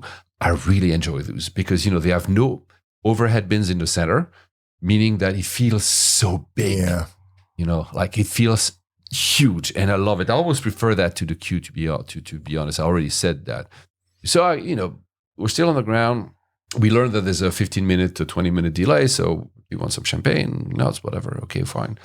The dude across me, this is why I don't like the queue suite, because I can tell you these gossip stories, Alex, because I can hear everything that's happening with my fellow passengers, which would not be possible with the queue suite. So the guy across the aisle, just next to me, asks for champagne. He boarded after me. And the staff says, she needs to check and will come back. And I was like, what? She didn't have to check with me if I was allowed to have champagne or something. The guy looks, our age or something, so nothing like a young person. And turns out she suspected that he was a pilot. And was like, how? How the F did she recognize him? So maybe, and then I realized the carry-on, the specific carry-on for the maps, the charts, sorry. And but she apologizes. Oh, we have strict procedures and I had to be sure. And the guy says, yeah, it's fine. I'm not flying. But first that she recognized that she had to check, which is fair enough. This interaction was very weird, actually. I don't know how, maybe, and then you see from a vantage point, maybe he also had stripes on his jacket or something. But she refused at first, basically, to serve it in a very polite way. And maybe they have a roster. I don't know how she checked. Maybe she checked on the manifest if it was a pilot of, That's interesting. That's very interesting. Wow. Yeah. The 20-minute delay turned out to be 40. Slight technical issue. The door is open. And the good thing is that because we are at this very end of the airport, as I said, we passed the refueling stations. It's the end of 34L. And you see, it's 1 a.m. at this point. You see all the aircrafts just taking off in front of you. So I go on the outside. The door is open. So I stand on the stairs and I just watch the aircrafts go by. And man, compared to all the others, that 777 ER is very noisy nowadays. When you I love it. And then the pilot says another 15 to 20 because we need to finish regular maintenance of the aircraft. And like, regular maintenance, we're on board. And why is it not done before? Anyway, shortest flight ever. She comes again to explain the seat like in a X3 speed. She goes, no, it's fine. I know the seat. drink, we're landing. And then, by the way, Wi-Fi, 700 milliseconds is shit. It's not Starlink, so it doesn't work. Yeah. I'm like, well, I don't want to do that anymore. And have you ever arrived at Terminal 1 at Dubai? The non-Emirates terminal. Yes, I actually, once I have. I can't remember who I was flying on, but yes, I have. It's very convoluted the way, because they had built Concourse D, which now it's called Terminal 4, which is not Concourse D, was open in 2016. And I remember I went there just like a month after it was open. It's a very convoluted way to get back to Terminal 1. There's a little train, there's escalators and travelators and whatever. And you see a lot of wear and tear. And it's only open 10 years ago. And there's a lot of wear and tear. So maybe it's the desert. And just probably the sheer volume of people going through it. T2 at Heathrow or even Doha are better. And they open roughly the same era, right? This is why I'm comparing these two. That's true. Then again, Dubai knows that in 5 to 10 years, they're moving to Al Maktoum. Mm-hmm. The whole airport feels a bit unkempt, it would be fair, but it feels its age faster than other airports. But they know they're going to move. Whereas Heathrow, sometimes I'm like, guys, you're not going to move to another airport. Yeah, you got to polish this up. Yeah. Do something about it. So we rush to the smart gates. I won the race, by the way, for my flight. That was the first. He's borderline feral. People are fighting to get first there. I have just long legs. These gates don't work well. I mean, they don't scan. You scan, fail one, fail a second time, a third time. The staff there tells you, oh, try the next one. Okay, so I go out, you go back, fail. I'm like, and I see people around me having the same issue. I'm like, oh my God. Anyway, ends up working, but then they need to invest in something there, maybe in the Al Maktoum actually. And then it's the zoo. I kind of like it because it reminds you of airports in the Middle East. Usually when you exit Terminal 3, so Emirates terminals, because it's so large, you don't see it. Here it's it's a zoo. There are taxis, there's people over, whatever. I kind of like that mess, which is I do too. Not something you usually associate with Dubai, because Dubai is showing itself as more, like this city like Vegas, for trade shows and whatever. But I enjoy it a lot, right? So I had a lot of fun. So then a few days in Dubai, a week in Dubai for a conference. So my friends, Venus, Ray, hi, Jeremiah, hi. And I went back, it's been 15 years to old Dubai. Lovely, my favorite. I enjoyed it, especially that part which was no tourists, where the locals go to do their shopping, which clearly is not fancy, whatever. This is so much better than all the fancy stuff in Dubai. Anyway, return. I'm going to go quicker because it's going to be very similar. Just a few notes. Terminal 1, again, that terminal, you only see sometimes it looks like Terminal 3 in London, basically. If you want to have it's low ceilings, it doesn't really work. But the check-in is pretty fast. There was no mobile boarding pass for some reason. There's a queue to access the gates, to access the dock check. There's another queue for the smart gate, which again didn't work correctly. And then there's another queue, and I'm starting to think, am I in Britain because I'm queuing all the time? And it's a queue for security. There's no fast track for security, but if you're smart or a bit cunning, and I'm sorry because I was, you find a way to but there's a security with less people, and you make your own fast track, which I did without actually overtaking people. It's just that people have this kind of herd. Yeah. I'm like, why don't I go there? And I was like in the minute it was there. And then I wanted to find out the lounge, because I remember from back then that there was a very nice lounge from Qatar Airways at Dubai. And I walk, and I'm like, it's not there. Where is it? So then I Googled it like a stupid person. I Googled it, near gate 15. So I walk, and I'm like, they cannot be here. There's not a single, all the lounges on the second floor, and I'm near a gate. There's no way. So I walk 20 minutes for nothing. And then I should have just looked at my boarding pass, because it's written on it that it's a third-party lounge. So they clearly closed the lounge. And it's called Al Ahlan, I think. They have a first-class lounge and a business-class lounge. So when you enter the first-class lounge, they stamp you twice, and I'm like, okay, on the boarding pass. So the first is say, you've accessed it, and the second says, you can go to the first class section. And I'm like, am I already not in the first class lounge? But because there's too many people on the business class lounge, then I retook part of the first class, so you end up at the end. Anyway, just the service is super slow. There's people coming to serve you. I'm waiting after 7-8 minutes. I'm like, nobody's coming, so I'm going to go grab my coffee by myself. And the guy is almost like, he's like puzzled. Why would you do that by yourself? I'm like, nobody's coming, so I'm going to do it by myself. Anyway, I stay there for a little bit, but it's cramped. Even the first class bit is a bit cramped, and the food is okay. So I'm like, whatever. So I leave, and I go into the airport and walk around and take a coffee there. Qatar Airways keeps changing my seat. I had 1A, gives me 4K, but that's fine. Similar, A350, 900. Surely some, privileged club, whatever person got prioritized. That's why they changed my seat. Mm-hmm. Again, the same thing. Carol from the Philippines was amazing. She says what do you like? I'm just going to have a glass of champagne and nuts. And I immediately say rosé, because Qatar is the only airline that gives you the choice between rosé and brut. And she says, we finished the rosé. And I look at her, I was like, what? Let me out of this aircraft! No external cameras on display. Though it's an Airbus, so I don't know what. Maybe they're not connected, or they didn't buy them for a short haul, whatever. Arrival at Doha. This time there's a security seat. It doesn't really make sense. It's first class security. Interesting. That's the only reason I mention it. You know how it is. Like even at Gatwick, you have these trays, these massive trays to put your stuff there. To get your tray, you have to scan your boarding pass. There's a little scanner next to where the tray is supposed to arrive, and as long as you don't scan your boarding pass, the QR code, the tray doesn't come to you. Maybe it's because it's a first class security, and they want to make sure that only first class. See, I don't know. And into the garden, way less busy this time. I went to the Al Mulkhan business class lounge, very nice. Only 45 minutes. 777 Q suite. This time I paid the 90 euros, man, because I wanted to have a window seat. So I had the reverse, looking backwards. I love this seat because the view is this big engine. Yeah, that wonderful engine. Something about it to the big engine. Again, loungewear. Didn't take them, but it's nice. Again, the head of cabin comes to greet every single person. It's nice. And again, Starlink. And by the way, this time, because your iPhone, or your Android, in my case, my iPhone remembers, as soon as I had stepped into the aircraft, I was connected to Starlink.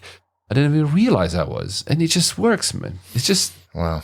They serve caviar in business class. Starlink is better than caviar. Anyway, very nice crew as well. And the food, I should have said the food is amazing. I had a Qatari chicken jarish. Man, that was exceptional. I don't have your appreciation for food and food culture, but I was damn effing great. It was one of the best airplane food I've ever had. And I was like, oh my God. That's quite a statement. They do, they have a, like they do with all these airlines, they have like a chef creating some dishes. And that was one, Chef Nouf, if I'm not mistaken. Man, Qatar always got this. It's a great airline. The whole experience, maybe besides closing the doors, the whole experience is really nice. It's really hard to fault them for anything. It's not perfect. There's of course always room for improvement. But when I compare with everything else, the only airline that I wish I could still fly, but it's so expensive, is probably Singapore Airline. Yeah. Because that's probably up there. Emirates, depending on the day, but now they're a bit too expensive. But yeah, it was a lovely flight. Didn't sleep an instant because it was a day flight.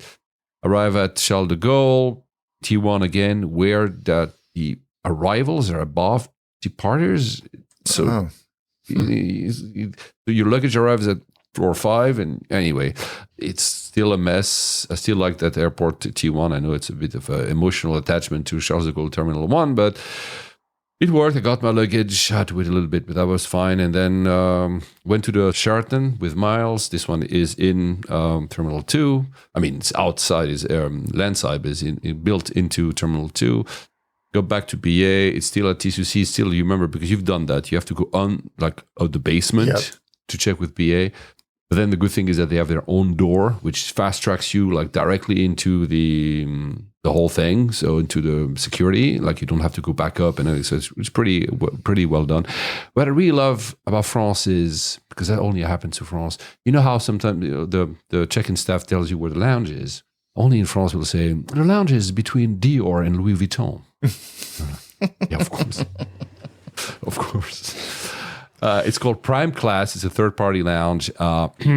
It's neither Prime, neither Class. It's a bit of a misnomer. Or maybe it's a brand of a knockoff watch.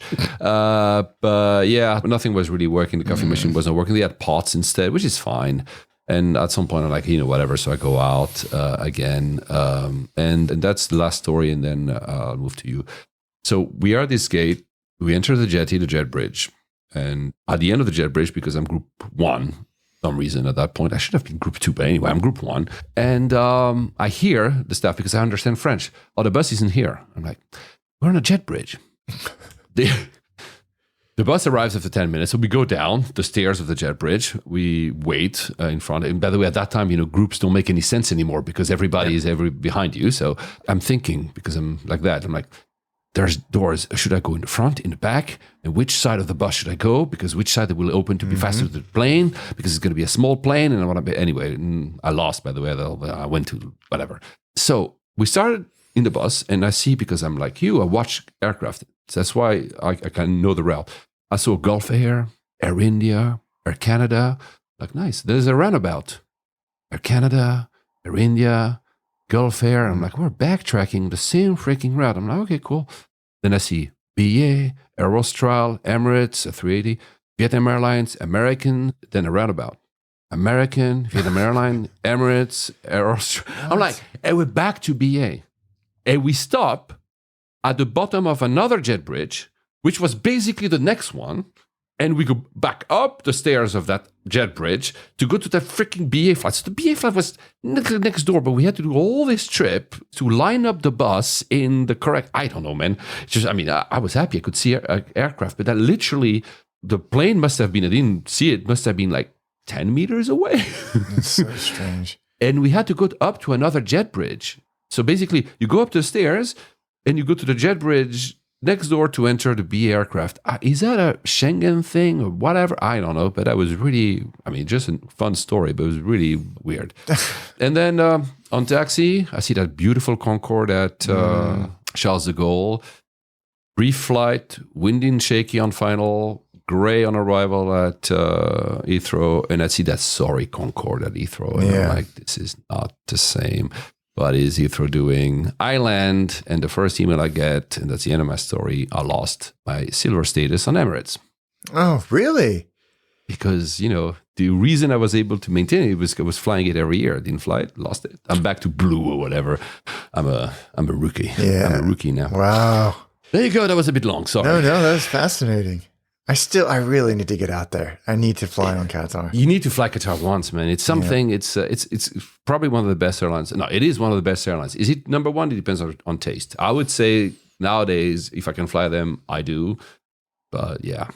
Anyway, up to you. I don't know. I think you've flown Global Airlines at 380. No, I'm kidding. I've forgotten about them. They start sending flights? No. They don't have a route. Yeah, it's very weird, man. How do you sell a flight when you don't have a route. Right? I think it's going to be the high fly. Do you remember the high fly? I think that's one of them. I don't know if JFK or EVR or what in the US, or maybe something else. But it's not even on their website. It's like a third-party website. What a weird thing. I'm not going to put my money into an airline I don't even know they can actually fly. No, of course not. Oh. They can do status match on BA if you want. Vaporware for vaporware. That's fine. So tell me, I don't know which. I know a little bit of what you've done in the recent month because we keep, as you guys understand, we keep exchanging on WhatsApp and others. But I don't know what you want to talk about today. I have an inkling, but I'm not sure. Okay. Yeah. I was thinking about a couple, but I settled on one, which was at the end of last year. We're flirting with a tourism board for about 7 or 8 months. And they said, we love what you do, but we also, more importantly, we really like your suitcase. I was like, what are you talking about? What? And this guy that runs an agency in the Netherlands actually is like, I'm a huge Carl Friedrich fanboy, and you guys have been sponsored by Carl Friedrich. And I was like, oh yeah, that's okay, great. Yeah, no, I like it. And he had his Carl Friedrich laptop bag with him at this conference, and he's like, how would you feel about filming an episode of Attaché in Curacao? And I was like, oh, fantastic. Let's make it happen. Then I walked away and I was like, Google Curacao.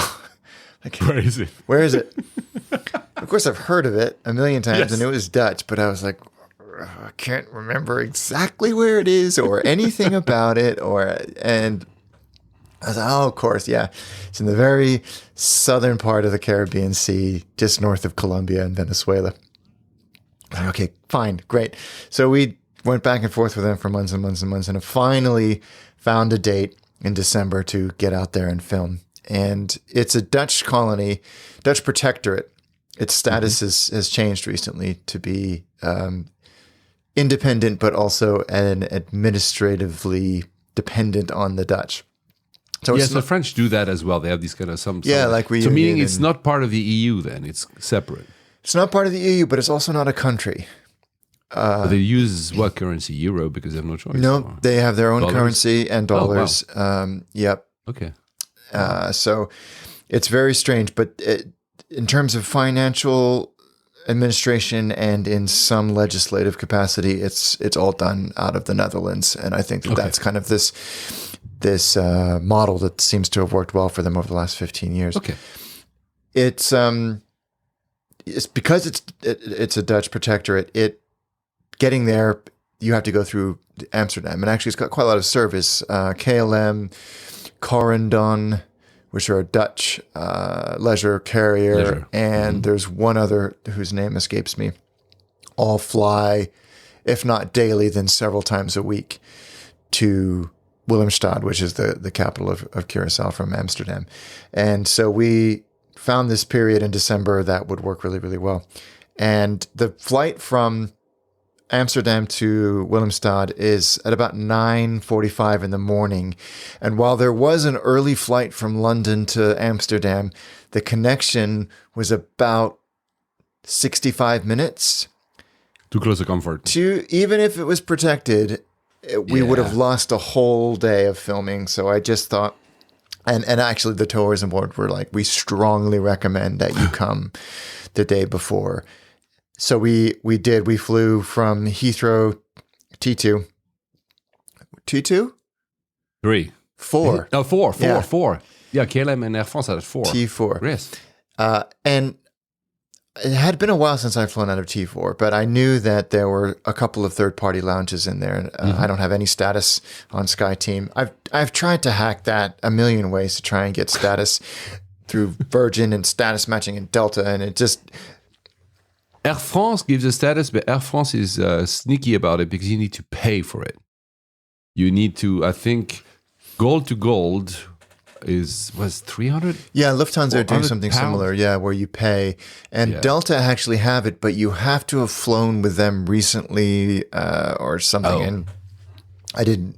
We will invite, there's a person I have in mind, we will invite someone who knows a lot about this world of status, and especially the matching bit of status. I would love that. Because and we can ask a lot of questions because sometimes it's a bit confounding. And there's been a lot of status match offers lately, and because of BA. Because of BA. People try, of course, yeah. One of which I took advantage of. But I took advantage of the EasyJet one. I took advantage of the EasyJet one, absolutely. Same. Yeah, hell yeah, I did. It's already paid for itself. It's already paid for itself. We'll talk about that next time. Yeah. It was an evening flight. Obviously, we went at about 8:45 at night from London to Amsterdam. But the airport was quite busy. There's a lot of Asian departures at that time. So a couple of Chinese airlines, Korean Air, a couple more. I can't remember off the top of my head. Etihad flies from there. Etihad, there was Etihad. Qatar is from there as well, I'm pretty sure. So it was busy. And we went to the big third-party lounge there, and they said, you have to go on a waiting list. Scan this QR code, and we'll put you on a waiting list. And you could see like where you were in the queue, and we just sort of sat nearby and watched, and it wasn't going down at all. It was just sitting there, and I was like, this is starting to... So we started looking at... sorry, because maybe you said it and I wasn't paying attention. Is it Priority Pass? Or it was Priority. No, it was Amex actually, but I think it's kind of one of the same these days. No, because I just wanted to mention, because I don't know if you've read that, Priority Pass has introduced now. I mean, the sneaky bastards. If you want to be guaranteed, it's not all for every lounge. If you want to be, you can prepay. Yes, you can pay on top of what you. I mean, for me, it's included in my Amex, but you can pay to be guaranteed access on the time you want to book ahead of time, and you pay like £6 or £7 to do it. Yeah. Actually, it's more something like that. I think it depends on the lounge, but it's it was not going down at all, and we had an hour and a half or something. We got there just so we had time to relax and enjoy, and Greg and I could talk through everything.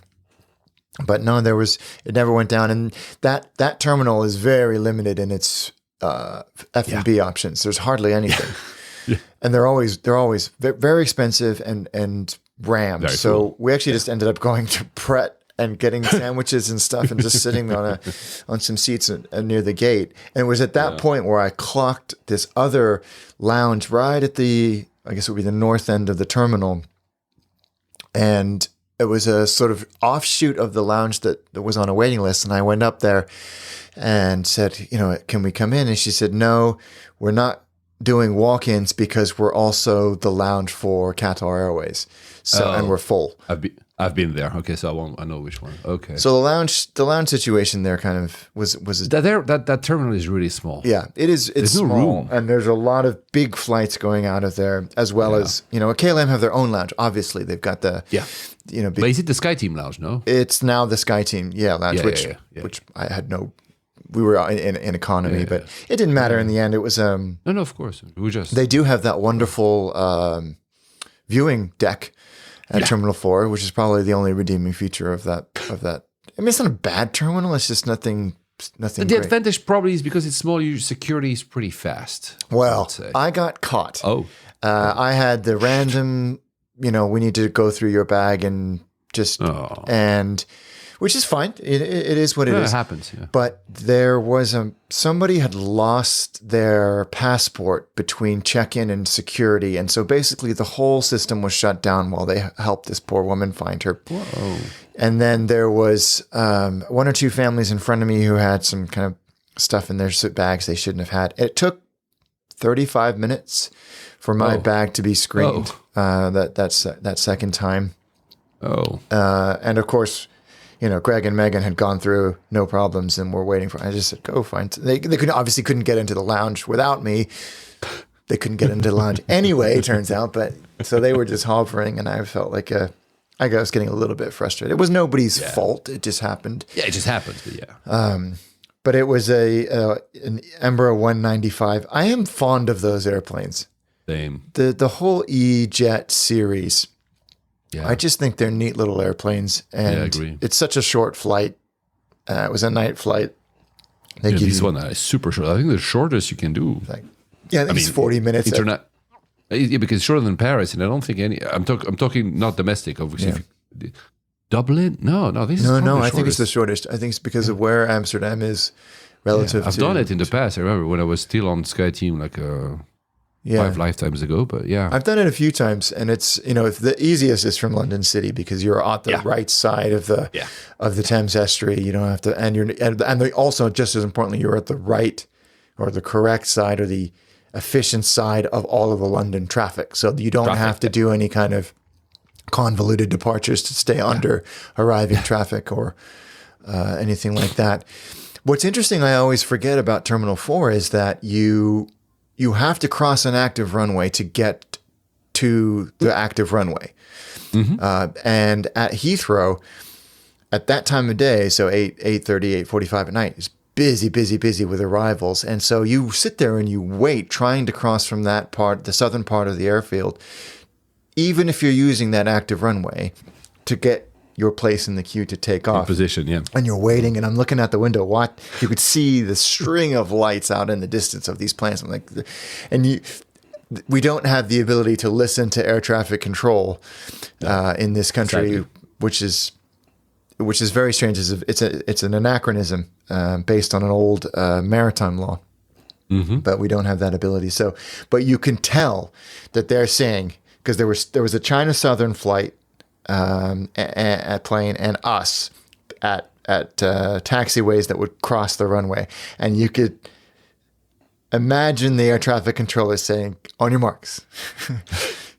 It gets it, and as soon as that plane goes, go, and we zoom across the runway to try and to get in between these arriving airplanes, because the last thing they want is to go around. And yeah, of course, you turn right, and then you turn right again, and you're lined up at the runway to take off.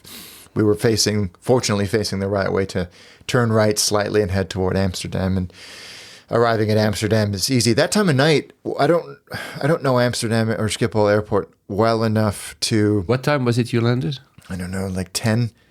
You almost at the close of the airport. Yeah, so it was empty. The whole terminal was empty. Not a soul anywhere. There was a big fight because they tried to reduce even further. Maybe it happened. I think it has happened. Yeah, like limiting, like the further you reduce, like noise. Yeah. So the night was extended or something like that. I don't remember. Yeah. Massive reduction in executive traffic there as well. So walking through the terminal was a ghost town, and we had opted to stay in the Citizen M hotel. I love this brand of hotels. Yeah, no, I'm a fan too. They're perfect for this type of thing. This transient time and a transient time. And it's part of the airport complex, although not physically attached to the airport. So you basically walk through to where the train station is. Yep. The entrance to the train station, which is below you. Yeah, downstairs. Yeah. And if you go left, you're out into that. I don't know, it's bigger than a courtyard, but it's got the big "I love Amsterdam" sign and all of that area. And then you can go through this sort of shopping arcade. Yeah. Where there's Burger Kings and restaurants. It reminds me of Paddington Station for some reason, weirdly. Yeah, I see what you mean. Right side of Paddington Station, and you walk out into the kind of business area of the airport where there's all of these. Aviation and transport and logistics related companies have all of their offices and everything. And you're walking along a sort of covered foot. It was very cold. It was December, so it was almost snowing. And there's a covered walkway that takes you to kind of local bus stops and all of that stuff. And then there's this Citizen M. It's all kiosk check-in. There's somebody there greeting you, and it's basically is full of people like us, all there waiting to catch an early morning flight, all having. It's a very practical. I've done it in other. I mean, Yotel is the other, but it's even smaller. But I've done Citizen M in non-airports. It's once they even leave you. I'm sorry. How do I say that? I kept the key. You can keep the key now. So the key for the entrance. So now if I go to another citizen, every time I use the same key, I recode it every single time. That's smart because because you do the kiosk, you activate your own completely. key. Yeah, exactly. It's very, very nice. I can check in on the mobile app. The only thing you have to do there is now you tap your key to. There's like this pad. You code it to your room, and that's it. It's a really great brand, and the rooms are interesting because they're very Star Trek. Very, very, you've got a kind of platform bed up against the window. So, and then there's like a pod shower. Yeah, the unit. Yeah, this thing in the middle of the room that closes like a cylinder and it closes around you. Yeah. And it's the same with the toilet. Like it's in the middle of the room and this pod closes, these doors close around you. And it's fine if you're traveling solo, but if you're, sharing with like, I was with my wife, so it's like, she's like, whatever. But it is kind of like very futuristic, but and everything is controlled by an iPad. Everything. Yep. Yeah. I know. All of the lights. Everything, the windows, the TV, the air, the climate, AC, the temperature, everything is controlled by this iPad. But you can, if you have the app and you're logged in, which I am, you can also control the room, parts of it at least with the app, which is very weird. I can control the TV with my phone. I'm like, how? Yeah. What? No, it's I honestly, again, for that purpose, the hotel is a bit the same. Or when I travel alone, even on business trips, and I'm never going to spend time in the room. They are great hotels. Yeah, and they're very competitively priced as well. It was very. The tourism board actually recommended it and said that they're big fans of it. It sells out quickly for obvious reasons because A, it's competitively priced, and B, it's right there. So and it's a good product. Big fan. It's a good product. Yeah. So am I. So we had an early start because I think the flight was at 8:45, 9 o'clock. So we were up early. And Greg was checking a bag because he had his camera equipment. They checked it all the way through from T4, but because it's this Peli case, like this kind of reinforced plastic case that it had all kinds of extra scrutiny, and actually went into oversized bag at Heathrow because I guess because it's a hard case or something, and it was treated differently. So but they did check it all the way through. He didn't have to collect it or anything like that. Okay. Which meant that when we got back to the airport proper in the morning, we could go straight through with our boarding passes and all of that. Yes. And I actually, KLM do a very sensible thing. They have so many lounges in that airport, big lounges. They sell access. So you don't have to be stressed. So I paid for the three of us to go in. It was only like 20 euros each, which, Oh, that's competitive. Yeah, right? Yeah. When if you think about coffee and breakfast in an airport, you're going to be pushing up against 20 euros anyway. Wow. Dubai is 150. Yeah. It wasn't bad at all. Wow. And I think it might be surge pricing type model where it changes. Oh, maybe, yeah. But it all worked fine, and the lounge was very, very busy, but actually very nice. It's I couldn't tell you which lounge it was because they have lots. It doesn't matter, man. Yeah. But it was you go upstairs, and it felt like a premium lounge. It felt whether still works around this mega terminal. I mean, because now it's a spike thing system. Because last time, a few times I've been. Oh, there were still a little bit. I can't remember off the top of my head, but it was. Yeah, it definitely felt like that they were doing some polishing there. Yeah, it's nice. It's a nice airport. I like it. It's a nice airport, especially when they moved away from security to gate, which they had like in the past. Yeah. Now it's. I find it very efficient. And there was no problems with security. It was all reasonably straightforward and fast. Was it all new machines and everything, right? Or yeah, they were. I remember. I think the first ever time I had not having to put your laptops in Equidad was in Amsterdam. Yeah. It was a very efficient process, and the lounge was good. Coffees and pastries and other nice cheeses and cool fruit and veg and all of that. It was it was good. It was a nice kind of place to properly wake up from before we went out to the gate, and it was a 777-300.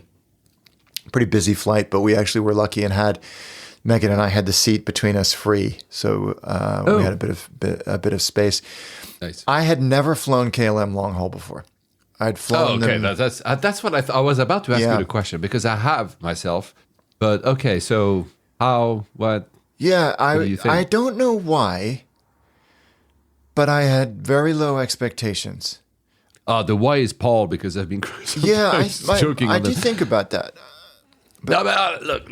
I mean, I have a long story with KLM. Of course, the day I switched alliances, I think I was on SkyTeam until 2014 when I was still like platinum on SkyTeam. Because as people, there's always new listeners, people in the story.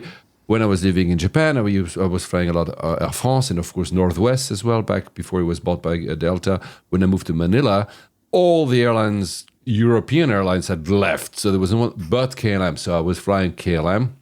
It was actually nice. 747s always. By the way, I also had flown once 20 years ago. I'd flown a 747 combi with KLM. Oh, They were one of wow. the few airlines who had that, with that weird huge door Yeah. on the side at the back, and you also the how do you call that, the galley. So I think that was only KLM. The galley, because of that weird configuration with cargo, the galley was sideways on the lengthwise between door 1 and 2, so it took some of the space out, so you had not the Oh full my God, I remember amounts that. of the rows were not going, they're going up to against the valleys. It's really this. So I mean, I liked KLM. I've flown KLM a lot, and then even to the US, I've flown KLM to many places. But then I moved Alliance. I started flying Star Alliance and then One World, and you cannot sustain 25 Alliance in status, so I stopped because it makes more sense to have One World from here. But I've flown, and that's probably where it comes your doubts. When I flew to Taipei, I think was it 2017 or 2018, so during the lifetime of this podcast, okay, that was in business class.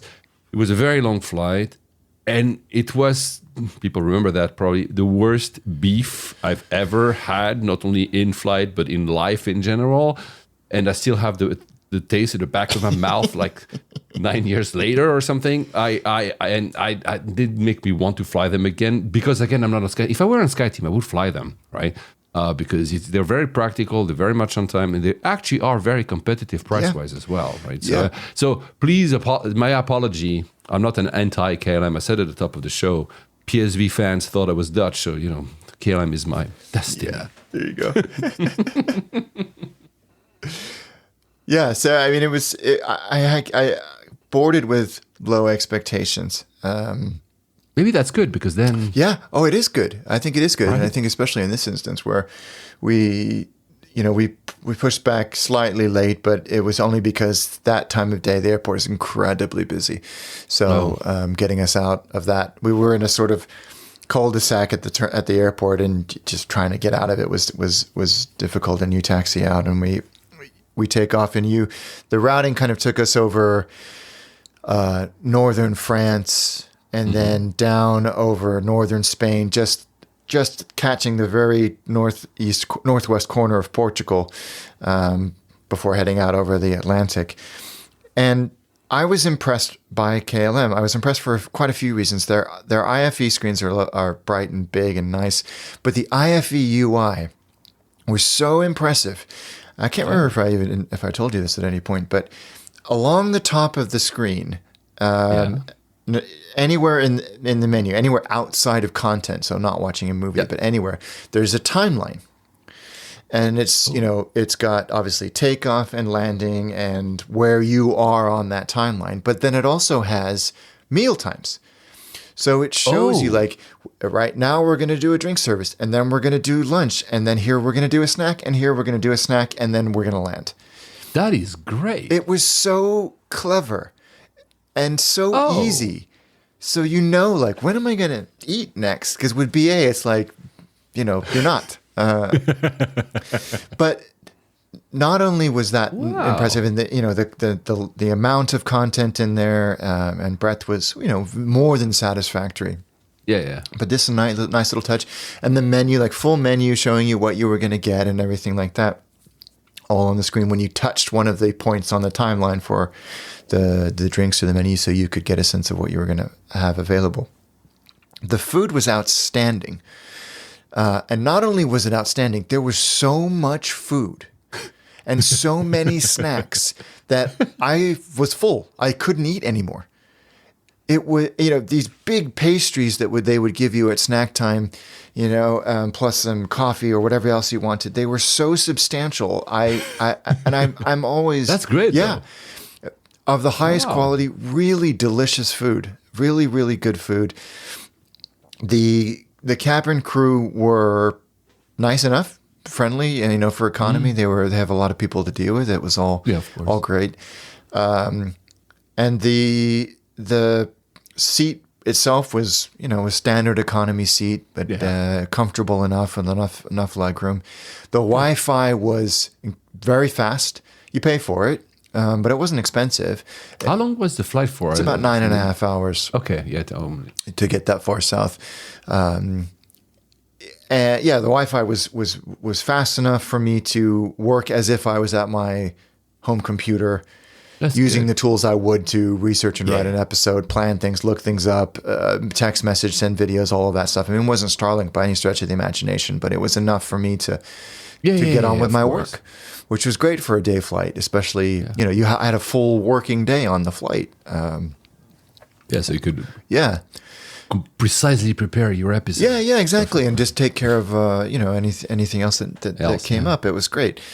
And, we landed on time at Curacao. The weather was, as it is in that part of the world, kind of afternoon showers and things like that, even though it was 30 degrees outside Celsius. And you're landing in, and it's a small airport that's caters to intra-island, so they have a kind of relationship with Aruba and some of the other smaller islands in the area. And of course, you're going to the U.S. And to South America as well, the rest of South America, so Colombia, Venezuela. So all of these airlines I'd never, ever, ever heard of. Not in a million. There's older 737s, kind of MD-80s, that type of thing. And I had discovered, purely by coincidence, I was on LinkedIn maybe 2 or 3 months before we left for this flight. And I was just kind of, I don't even know what I was doing, as I hate LinkedIn. I was looking for something. Same. And a name popped up of an old school buddy that I had not spoken to since I left school in 1997. Our paths had not crossed. We were friends. He was a year below me. He was in the same boarding house as I was. And we were also Air Force cadets get together as well.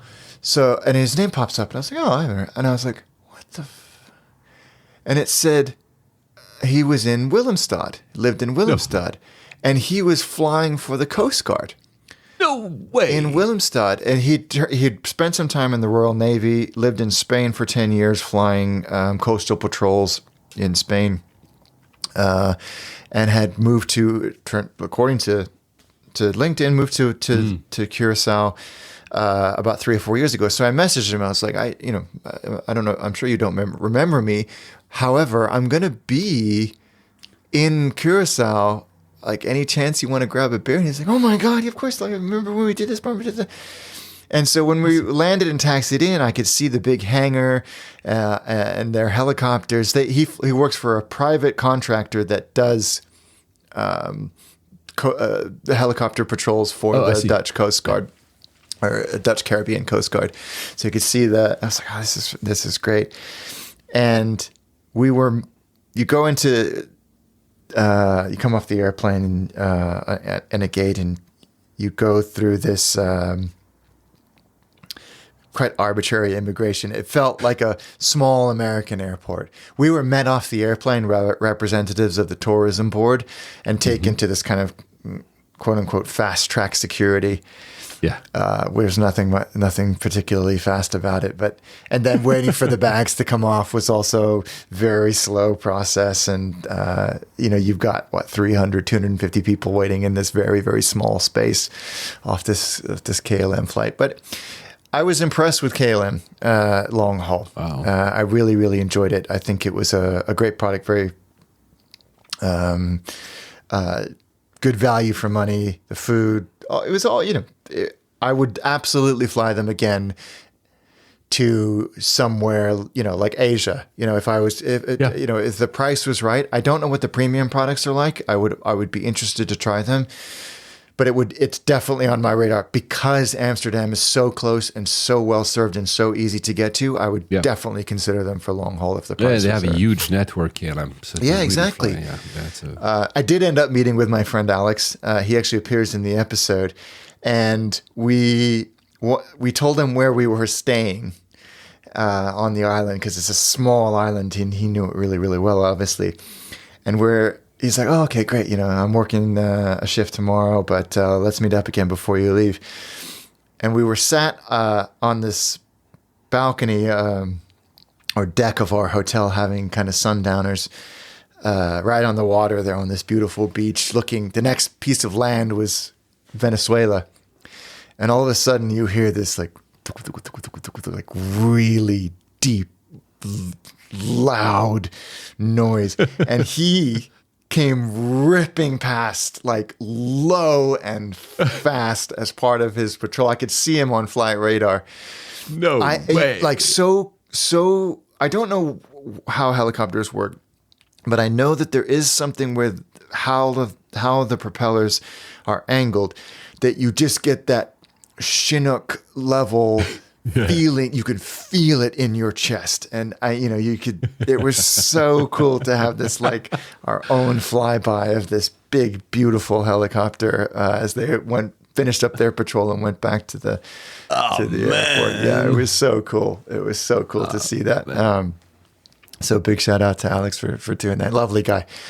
On the way back, it was kind of. How is? Do you remember? Yeah, the airport. Is it that small? It's pretty small, and we learned just how small when we came back. There's a lot of service because there's all of these island networks. Yeah, all of the islands around Curacao, and then, like I said, down to South America proper, which is no distance. But then also quite a lot of traffic to the U.S. So you've got JetBlue, American, United, Frontier. So is it a popular holiday destination? Yes. Then? Okay. Very popular with the Dutch because it's, of course, fine, yeah. It is Dutch speaking to an extent. There's 3 or 4 languages that are spoken. Yeah, but I mean, officially. it's ex-colony, whatever. Ex-colony, it's great weather. It's like the French go to their own, it's like territories. Yeah. So there's, but also, yes, I mean, then you've got Aruba, which is smaller, but right next door, which Americans love. So tons of cruise traffic as well. Okay. Wow. But, this airport, we get there and they kept saying like, get there early, the tourism board, like get there early, make sure you get there at least 3 hours early. And we're like, blah, blah, blah. So the line to check in was, and we did get there 3.5 hours early and we just made our flight. What? Yeah. Oh, so the check-in line because there were 3 or 4 international flights leaving, and Greg had to check in his bag. I think we were checking a bag in as well. I can't remember why, but we did, and that it took a while to get us all through there, and then you have to go through outbound immigration, which took ages. Even though they funnel Americans to a different one because there's a different protocol. Maybe it's even for Canadians as well, but it took forever. And then you're going through security, which took forever. And a lot of people were freaking out and thinking they were going to miss their flights. But it took hours and hours to get through it all. That's frustrating. Yeah, it was. Are we not used to it, really? That's also one. No, we weren't used to it at all. And there was nothing particularly rigorous about any of these checks. It was just the volume of people versus the number of people they had to perform these checks. And also the physical space. You get crammed down funneled into a very small corridor, and then you're back out so that everybody kind of surges forward, and then you're funneled back in again, which you don't feel like you're moving forward. It's like merging into the freeway. Yeah. Or down from 3 lanes to 1 lane, But then you come out into this small concourse and you're like, okay, well, there was a lounge, but we had no time to do it. Yeah. Hold the plate. I just want to check the lounge first. Yeah, exactly. Yeah, I just want to go through this lounge. So I could peek in. It looked, nothing to write home about. No. But one of the things that I had not prepared for was that there's like a couple of shops for snacks and maybe one little restaurant. And I was like, I'm just going to go grab a packet of crisps and a soda. I don't think I have been to an airport anywhere on earth that was as expensive as that. I mean, you're paying $16 for a bag of chips. What? Yeah. It was, I cannot get over still how expensive it was. It was obscene. That's a lot of money. Yeah. And Curacao generally is not expensive. It's not cheap, but it's not outrageous crazy or something. Crazy cheap, but it wasn't expensive at all.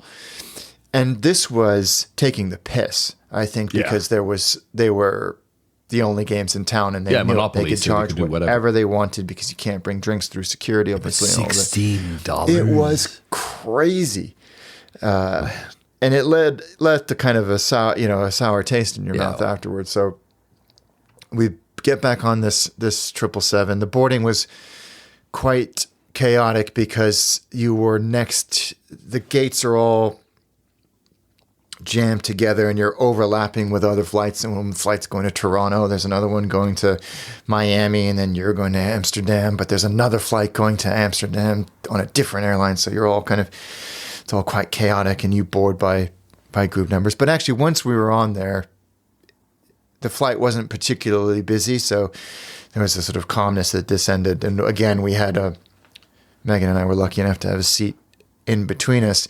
Okay. And the captain came on board and said, flight time is X. Just a heads up, it looks like there's some weather out over the Atlantic. So when I turn the seatbelt signs on, I need you to listen to me. And I'm looking on Turbulent and Turbulence forecast, and you could see a fairly sizable patch of turbulence there. And we took off, and the food wasn't as good on the way back, I think, because they were having it. It wasn't the kind of machine at Schiphol that has the kind of KLM standard to it. But it was okay, and of course, like I said, the IFE and Wi-Fi were good. But we did hit that turbulence, and it was Isn't that where a lot of turbulence happen? In that region, the it's center usually of the further south. I see. That's what I was asking. What is it called? There's a name. Is that not what Air something France convergence zone?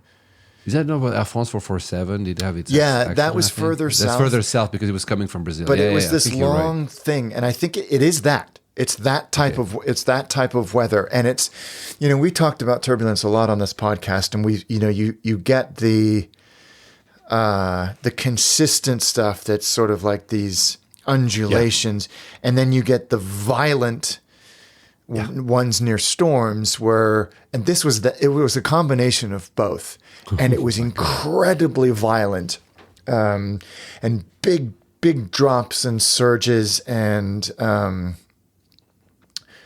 really, really. I can't really think of a way to describe it. Unsettling. It wasn't pleasant or fun turbulence, and I know there is that type of sort of way. You're in you're. It's like going on a speedboat. It's fast. It's bumpy, but there's a consistency and a rhythm that's actually quite good fun. This was not. The cabin crew were all over the place. All over the place. You're yawing. You're slowing down because that's generally what they do. The cabin crew were all strapped in for a while. It was that really unpleasant turbulence for about an hour. An hour, yeah, because you are quite far south, and the tracking takes you kind of the reverse of the way we came. So you track almost directly east for a while before going up near the Azores, actually. Yeah, is when you come up, but it wasn't particularly pleasant conditions, and then you come out of it and eventually land at Amsterdam. We had about 90 minutes between our two flights, enough time to grab a cup of coffee and a bagel. Not in a lounge, we didn't have time. Yeah, but then you're back in with the commuters. You're back in with the people doing this just going to London for the day, and it all feels quite strange because it's the middle of December. It's freezing in Amsterdam. You've come from never being cooler than 26 or 27 degrees. Not having slept well, feeling a bit discombobulated, and back into the grind of short haul European traffic. I always find that an adaptation when it happens. Yeah. When I arrive, I don't know if it's the same feeling for you. When I arrive directly to London, it's fine because I get out of the airport and then I have to still take the train or the car. Yeah. But when I do these like Amsterdam, Charles de Gaulle, Frankfurt, Munich, like you say, exactly this feeling. You readapt to the, like you said, the grind of like almost being a business commuter. Yeah, I know what you mean. It's exactly that. It's slightly, it's a very strange feeling. But there was a 737-800 backed, so not an E-Jet, which is, and I love those airplanes. I love the classic, or I guess they're not classic, but not the Max. And I don't mind the Max either.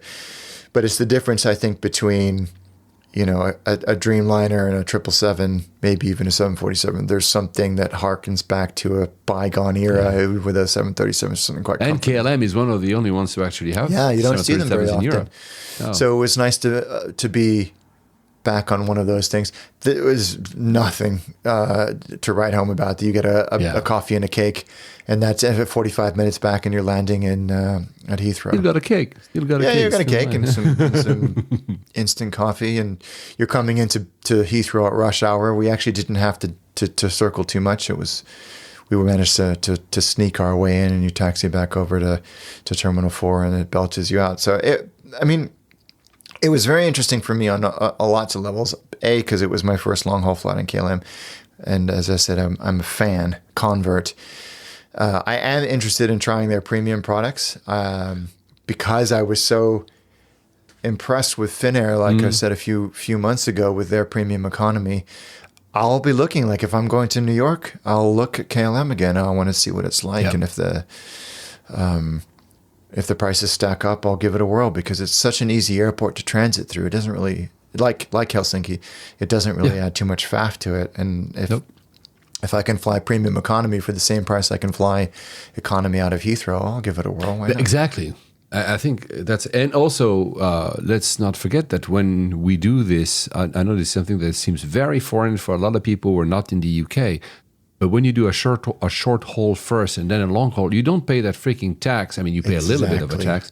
Because I've had recently a conversation with Frank Losel, this very tall German, who I sadly missed when he came to London. And he was telling me, sometimes economy and business class in Europe can be very close in price, and then I choose business. I'm like, I didn't reply, but I'm replying now, Frank. Yes, but in London, or the UK in general, because of that tax, that never happens, or very rarely happens. And for long haul, that tax is even higher. Yeah. So sometimes you find great deals. I mean, part of probably that Qatar deal I just mentioned earlier, it was maybe because of that, also because of that. But yeah, and to the point we were making about BA and that new bake-off club, when I do, I flew, so I no spoiler because it was not a spoiler. For some reason, you know that, for some reason I'll tell the story another time, I got requalified for silver. I didn't qualify for it. They qualified me. Of that weird 1 month transition period, they made some, alchemy, and a wizard came out of a hat, and they said, Paul, you can still be silver. So I'm very happy. I'm not very happy because now it creates a problem, because I'm like, should I exactly fly with them because I can get my seat or not? Anyway, but I did 2 flights just back and forth to Geneva just this past weekend. And I looked at the app. I'm at 5 tier point out of like 7,000 or something. I'm exaggerating on purpose. It was just basic economy light, whatever. There's no purpose to try to fly BA particular, besides sometimes it's just practical. So to your point, more and more, again, what I did when I moved to the UK 15 years ago, I'm looking at all airlines, and KLM will be one. Yeah, I was impressed. You'll fly them again. Yes, definitely. You'll fly them again. So I'll run the music, low setting whilst. What are your next flights then? Because you said you are about to fly to some. I'm flying to New York on BA. Oh, there you go. On Wednesday. So we'll see how that goes.